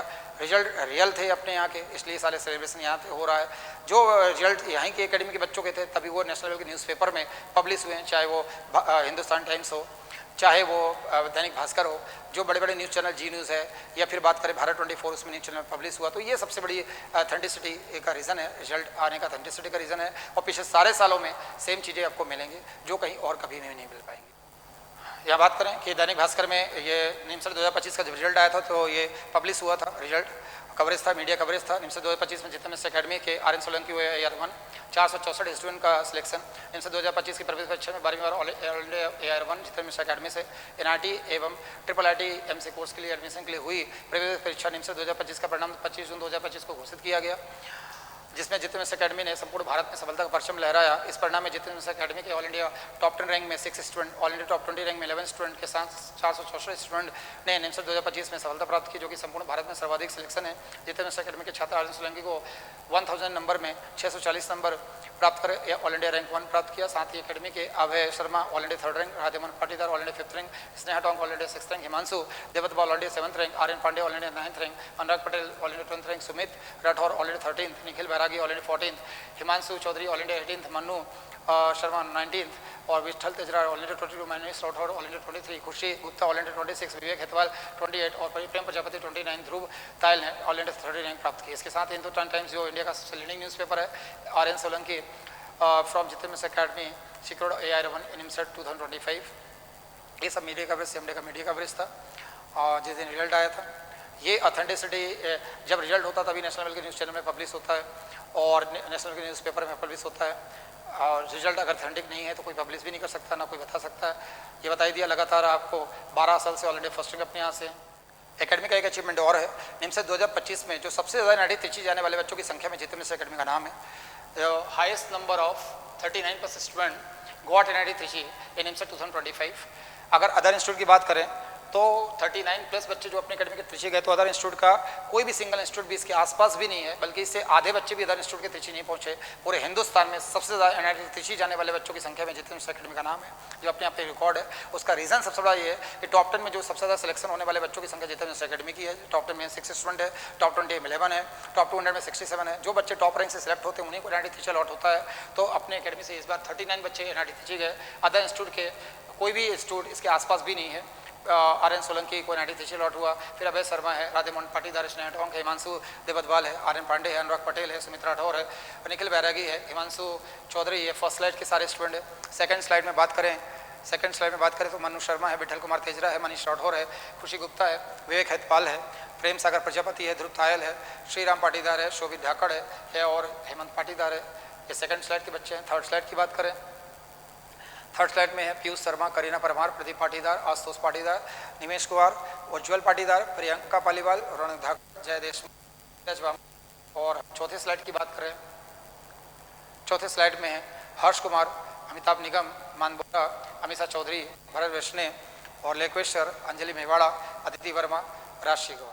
अब बात करें महाराष्ट्र से 2025 रिजल्ट की, तो मेजोरिटी बच्चे 99% डायल स्कोर पे थे। पूरी स्लाइड ही 99% डायल स्कोर की, 99.93, 99.93, ये सारे बच्चे 99% डायल स्कोर पे थे। महाराष्ट्र सिटी का रिजल्ट है। हालांकि इनमें से किसी बच्चों को महाराष्ट्र जाने की आवश्यकता इसलिए पड़ी, मेजोरिटी बच्चे इसमें NIT पे चले गए, NIT अलॉट हुआ मैक्सिमम बच्चों का। ये एकेडमी के रिजल्ट का डे का सेलिब्रेशन था, जिस दिन रिजल्ट आया था उस दिन का सेलिब्रेशन था। ये Aryan Solanki all India first rank, ये सारे बच्चे, ये ऑल इंडिया 5th रैंक वाला स्टूडेंट, ये सारे बच्चे एकेडमी के रिजल्ट के डे का सेलिब्रेशन चल रहा था सेम डे एकेडमी में, ये सारा सेलिब्रेशन का था।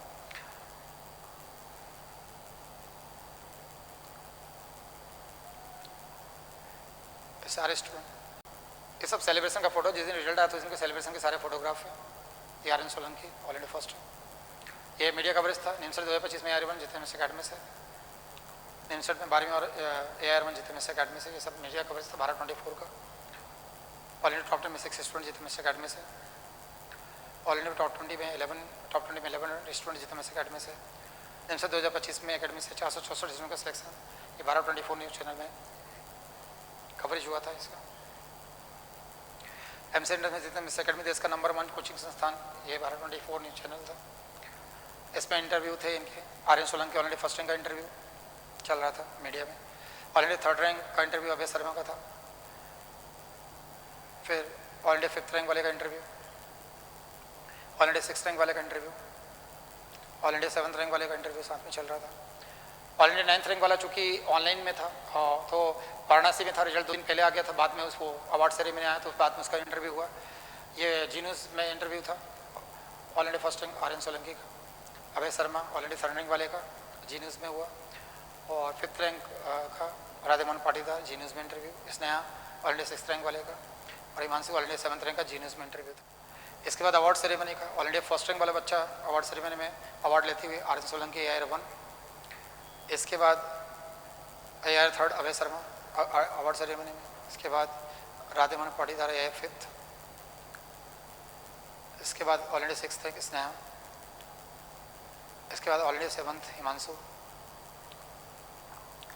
इसके बाद all India 9th rank Aryan Pandey, online का स्टूडेंट था ये सारे टॉप 10 वाले स्टूडेंट्स हैं। और उसके बाद सारे जो 464 एनआरटीएंस थे ये सब अवार्ड सेरेमनी में साथ में सेलिब्रेट कर रहे हैं अवार्ड सेरेमनी में सारे। इसके बाद बात करें निम्सट 2024 की बात करें तो 413 प्लस बच्चे एनआरटी में सिलेक्ट हुए थे, जिसमें already 2nd rank, 4th rank, 9th rank, 12th rank, 16 ये सब लाइन से हैं। और इसके बाद महाराष्ट्र सिटी का रिजल्ट था 2024 का, जिसमें 100 परसेंटाइल पे 2 स्टूडेंट थे, 430 प्लस सिलेक्शन था। बात करें अपन CUT PG की, 430 प्लस सिलेक्शन था मेरे CUT PG में। ये सारे रिजल्ट्स ये हिंदुस्तान टाइम्स और अलग अलग न्यूज़पेपर में पब्लिश हुआ था, सारे न्यूज़ चैनल में पब्लिश हुआ था। ये एकेडमी को CM अवार्ड में मिला था। ये सारे टॉप 10 वाले बच्चे CM अवार्ड लेते हुए। टॉप 10 वाले बच्चों का जी न्यूज़ में पैनल इंटरव्यू था। और इसके बाद निम्सट 2023 के रिजल्ट की बात करें तो ऑल इंडिया फर्स्ट रैंक, कुछ Jaswal 2nd rank, 8th rank, 9th rank, 11th है, 14th है, 16th है, 21, 22, 27 ये सब दैनिक भास्कर से लेके हिंदुस्तान टाइम्स सब में ये पब्लिश हुआ था। Free press, business standard. इनका स्टूडियो में पूरा इसमें भारत 24 के स्टूडियो में इनका मीडिया इंटरव्यू था। इसके बाद निम्सट 2025 की बात करें तो 454 सिलेक्शंस थे। निम्सट 2021 की बात करें तो टॉप 10 में 9 रैंक थी, टॉप 20 में 18 520 बच्चों का सिलेक्शन था, जिसमें 1st rank, 2nd rank, 3rd rank, 4th rank, 5th rank, 6th rank, 7th rank, 8th rank, 10th rank, 11th, 12th सब लाइन से थे, 520 पे से सिलेक्शन था। निम्सट 2020 की बात करें 435 सिलेक्शन था। बात करें निम्सट 2019 के रिजल्ट की, टॉप 10 में 7 स्टूडेंट थे, टॉप 50 में 35 थे, टॉप 100 में 65 थे और 554 बच्चे सिलेक्ट हुए थे, जिसमें already 1st rank, 2nd rank, 3rd rank, 6th rank, 8th rank, 9th rank, 10th rank था। बात करें निम्सट 2018 के रिजल्ट की, उसमें ऑलरेडी टॉप 10 के अंदर 7 स्टूडेंट थे, टॉप 20 में 17 थे, टॉप 100 में 65 थे, 500 प्लस बच्चे सिलेक्ट थे, जिसमें 1st rank, 2nd rank, 3rd rank, 5th rank, 7th rank, 9th rank, 10th rank. बात करें निम्सट 2017 के रिजल्ट की तो टॉप 10 में 10 थे, 10 इन टॉप 10 पूरा पैक था, टॉप 100 में 72 थे, 412 बच्चे सिलेक्ट हुए थे, 1st rank, 2nd rank, 3rd, 4, 5, 6, 7, 8, 9, 10 सब लाइन से थे। फिर बात करें निम्सट 2016 का रिजल्ट की, इसमें 10 इन टॉप 10 पूरा पैक था, टॉप 10 पूरे 10 थे, टॉप 100 में 72 था, 322 बच्चे सिलेक्ट हुए थे, 1st rank, 2nd rank, 3rd, 4, 5, 6, 7, 9, 10 पूरा टॉप 10 पूरा पैक था। बात करें निम्सट 2015 के रिजल्ट की, उसमें 10 इन टॉप 10 में 10 थे, टॉप 20 में 20 थे, टॉप 15 में 42 थे, 315 बच्चे सिलेक्ट हुए थे, 1st rank, 2nd rank, 3rd rank, 4, 5, 6, 7, 8, 9, 10, 11, 12, 13, 14, 15, 16, 17, 18, 19, 20। फिर बात करें निम्सट 2014 के रिजल्ट का, उसमें 10 इन टॉप 10 थे, 1st rank, 2nd rank, 3rd rank, 4th rank, 5th rank, 6th rank, 7th rank, 8th rank, 9th rank, 10th rank.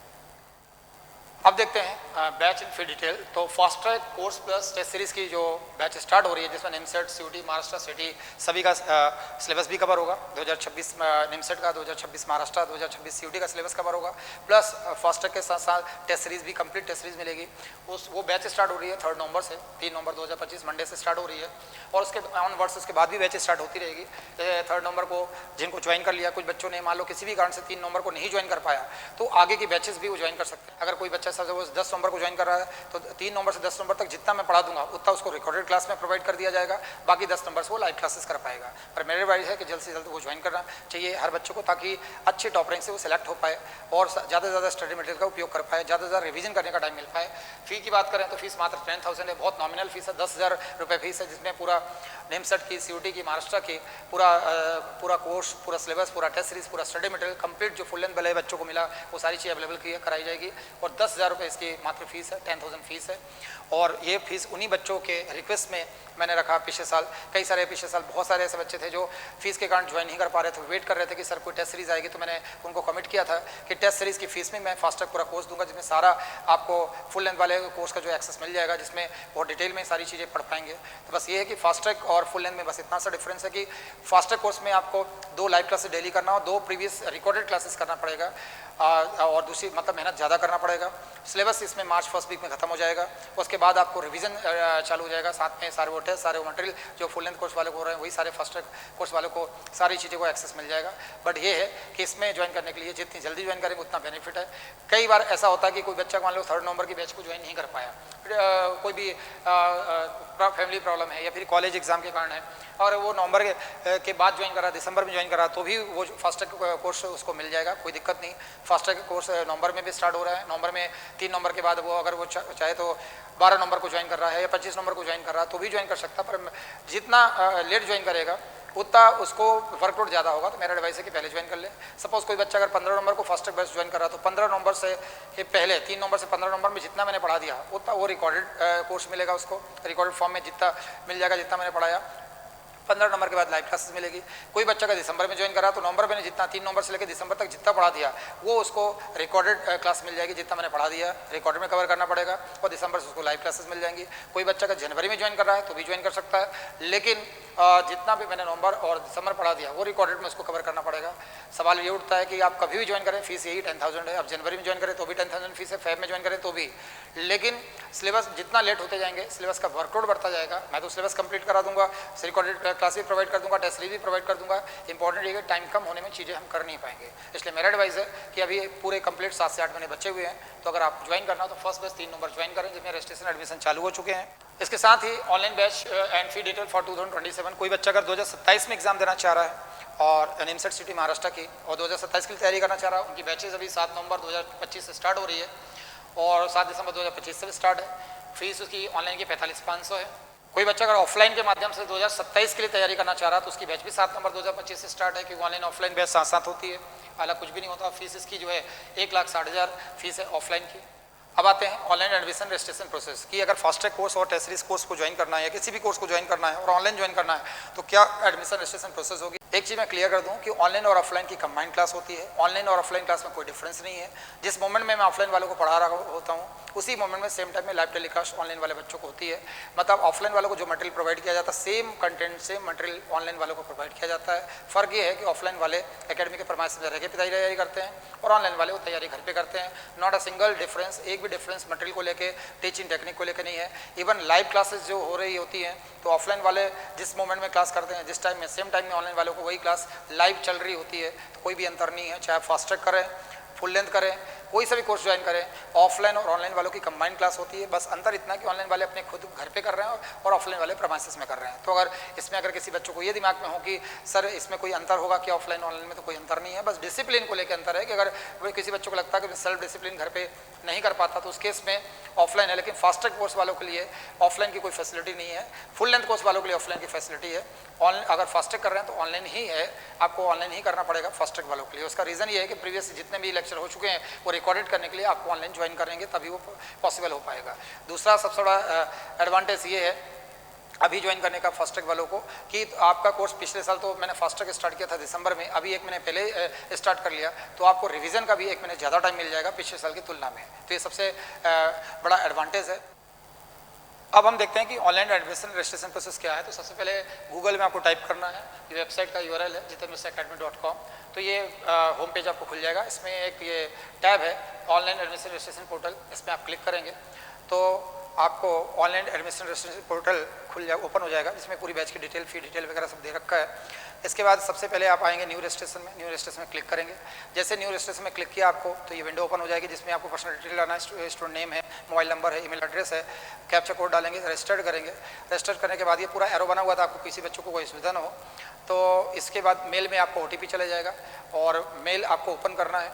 Verify account करेंगे, मेल ओपन करेंगे, इसमें सारे OTP और रजिस्ट्रेशन ID OTP यहाँ से लेके वापस OTP यहाँ पे एंटर करेंगे, रजिस्ट्रेशन ID एंटर OTP और एंटर पासवर्ड भी उसी में रहेगा और पासवर्ड एंटर करने के बाद कंफर्म पासवर्ड करके सबमिट करेंगे तो ये रीडायरेक्ट हो जाएगा वापस विंडो में और यहाँ OTP सक्सेसफुली आ जाएगा, verified successfully. Registration ID password again डालने के बाद लॉगिन करेंगे तो इसके बाद आपको 5 स्टेप का फॉर्म खुल जाएगा। पहले स्टेप में आपका स्टूडेंट डिटेल है। सबसे पहले स्टेप 1 में जाएंगे। स्टेप 1 में स्टूडेंट डिटेल अपनी पर्सनल जितनी भी डिटेल है वो सारा ओपन करेंगे। जिस बैच को ज्वाइन करना है 26, 27, 28 वो सब पर्सनल डिटेल इसमें एंटर करना है और स्टेप 1 जैसे कंप्लीट होगा, कंप्लीट होने के बाद सबमिट करेंगे। सबमिट करने के बाद ये रो बना हुआ है, स्टेप 2 में जाएंगे। इसमें टर्म्स एंड कंडीशन है, इनको ध्यान से पढ़ लेना टर्म्स एंड कंडीशन को। और टर्म्स एंड कंडीशन पढ़ने के बाद इसके बाद आएंगे स्टेप 3 में। स्टेप 3 में डॉक्यूमेंट्स अपलोड है, जिसमें आपकी मार्कशीट वगैरह, पासपोर्ट साइज फोटोग्राफ है, सिग्नेचर है, आधार कार्ड है, और 10th की मार्कशीट, 12th की मार्कशीट, ग्रेजुएशन में जहाँ तक का सेमेस्टर की मार्कशीट अवेलेबल है वहाँ तक की मार्कशीट का एक सिंगल PDF बना के अपलोड करना है। 10, 12 ग्रेजुएशन का सिंगल PDF एक PDF में अपलोड करना है। उसके बाद ये फाइल चूज़ करके अपलोड करना है, देन सबमिट करना है। और उसके बाद फिर स्टेप 4 में आएंगे पेमेंट प्रोसेस में। पेमेंट प्रोसेस में आपका पेमेंट 10,000 है। फास्ट ट्रैक कोर्स वालों के लिए अलग अलग बैच के लिए अलग पेमेंट है। आप 10,000 वाला क्लिक करने के बाद आपको ये अकाउंट नंबर रहेगा, बैंक का नेम रहेगा एकेडमी का, और IFSC कोड है। इस अकाउंट नंबर पे आपको NEFT से, RTGS से, या गूगल पे से, या जो भी सुविधा हो UPI से पे कर सकते हैं। और जो पे करने के बाद उसकी जो ट्रांजैक्शन रिसिप्ट आती है वो अपलोड ट्रांजैक्शन रिसिप्ट, स्टेप 5 में ट्रांजैक्शन रिसिप्ट को अपलोड करना है यहाँ पे आके। तो ये अपलोड करना है ट्रांजैक्शन रिसिप्ट में। और उसके बाद UTR नंबर रहेगा, ट्रांजैक्शन नंबर, रेफरेंस नंबर रहेगा, वो एंटर करके आपको सब अपलोड कर देना है। अपलोड करने के बाद आपका पूरा फॉर्म कंप्लीट हो जाएगा। उसके बाद आपको 24 आवर्स के अंदर ये जितने से एकेडमी की रिसिप्ट आपके मेल पे आ जाएगी, साथ में लॉगिन ID, पासवर्ड आ जाएगा, और पूरी प्रोसीजर आपको बता दी जाएगी कि कैसे किस दिन से क्लास स्टार्ट हो रही है और टाइमिंग क्या होंगे, क्या प्रोसीजर होगा, सब कुछ समझा दिया जाएगा। इसके अलावा भी अगर कुछ क्वेरीज हो, किसी चीज़ को लेके कोई डाउट हो, तो एकेडमी के दिए हुए नंबर पे फ़ोन लगा के आप कंफर्म बात कर सकते हैं। 10:30 से लेके 6 PM तक यहाँ पे टेक्निकल स्टाफ उपलब्ध रहता है और सारी टीम उपलब्ध रहती है। तो आप फ़ोन लगा के अपनी क्वेरी से अपने डाउट सॉल्व कर सकते हैं। इसके अलावा भी जिन बच्चों को फास्ट ट्रैक और टेस्ट सीरीज के लिए ज्वाइन करना, तो मेरा एडवाइस ये है कि एनी हो वो 3rd नंबर वाली बैच ज्वाइन कर लें, जो मंडे से स्टार्ट हो रही है। 3rd नंबर 2025 से स्टार्ट हो रही है। अगर किसी बच्चों को कोई अभी प्रॉब्लम है कि वो अभी ज्वाइन नहीं कर पा रहा है, 10 दिन बाद, 15 दिन बाद भी ज्वाइन करना चाहे तो कर सकता है। नवंबर के महीना ज्वाइन करके दिसंबर में ज्वाइन करना चाहे तो भी कर सकता है। बट शर्त ये रहेगी कि जो आपका सिलेबस हो चुका रहेगा 3 नवंबर से लेके अगले उस डेट तक, उसको आपको रिकॉर्डेड फॉर्म में आपको वीडियो प्रोवाइड किया जाएगा और बाद में वो लाइव क्लासेस होंगी। इसके अलावा भी किसी बच्चों को कोई डाउट हो, कुछ क्वेरीज हो, कोई भी चीज़ों को लेके कोई कन्फ्यूजन हो, तो एकेडमी के दिए नंबर पर फ़ोन लगा सकता है और अपनी क्वेरीज सॉल्व कर सकता है। चलिए, सभी को वंदे मातरम। जय हिंद, जय भारत।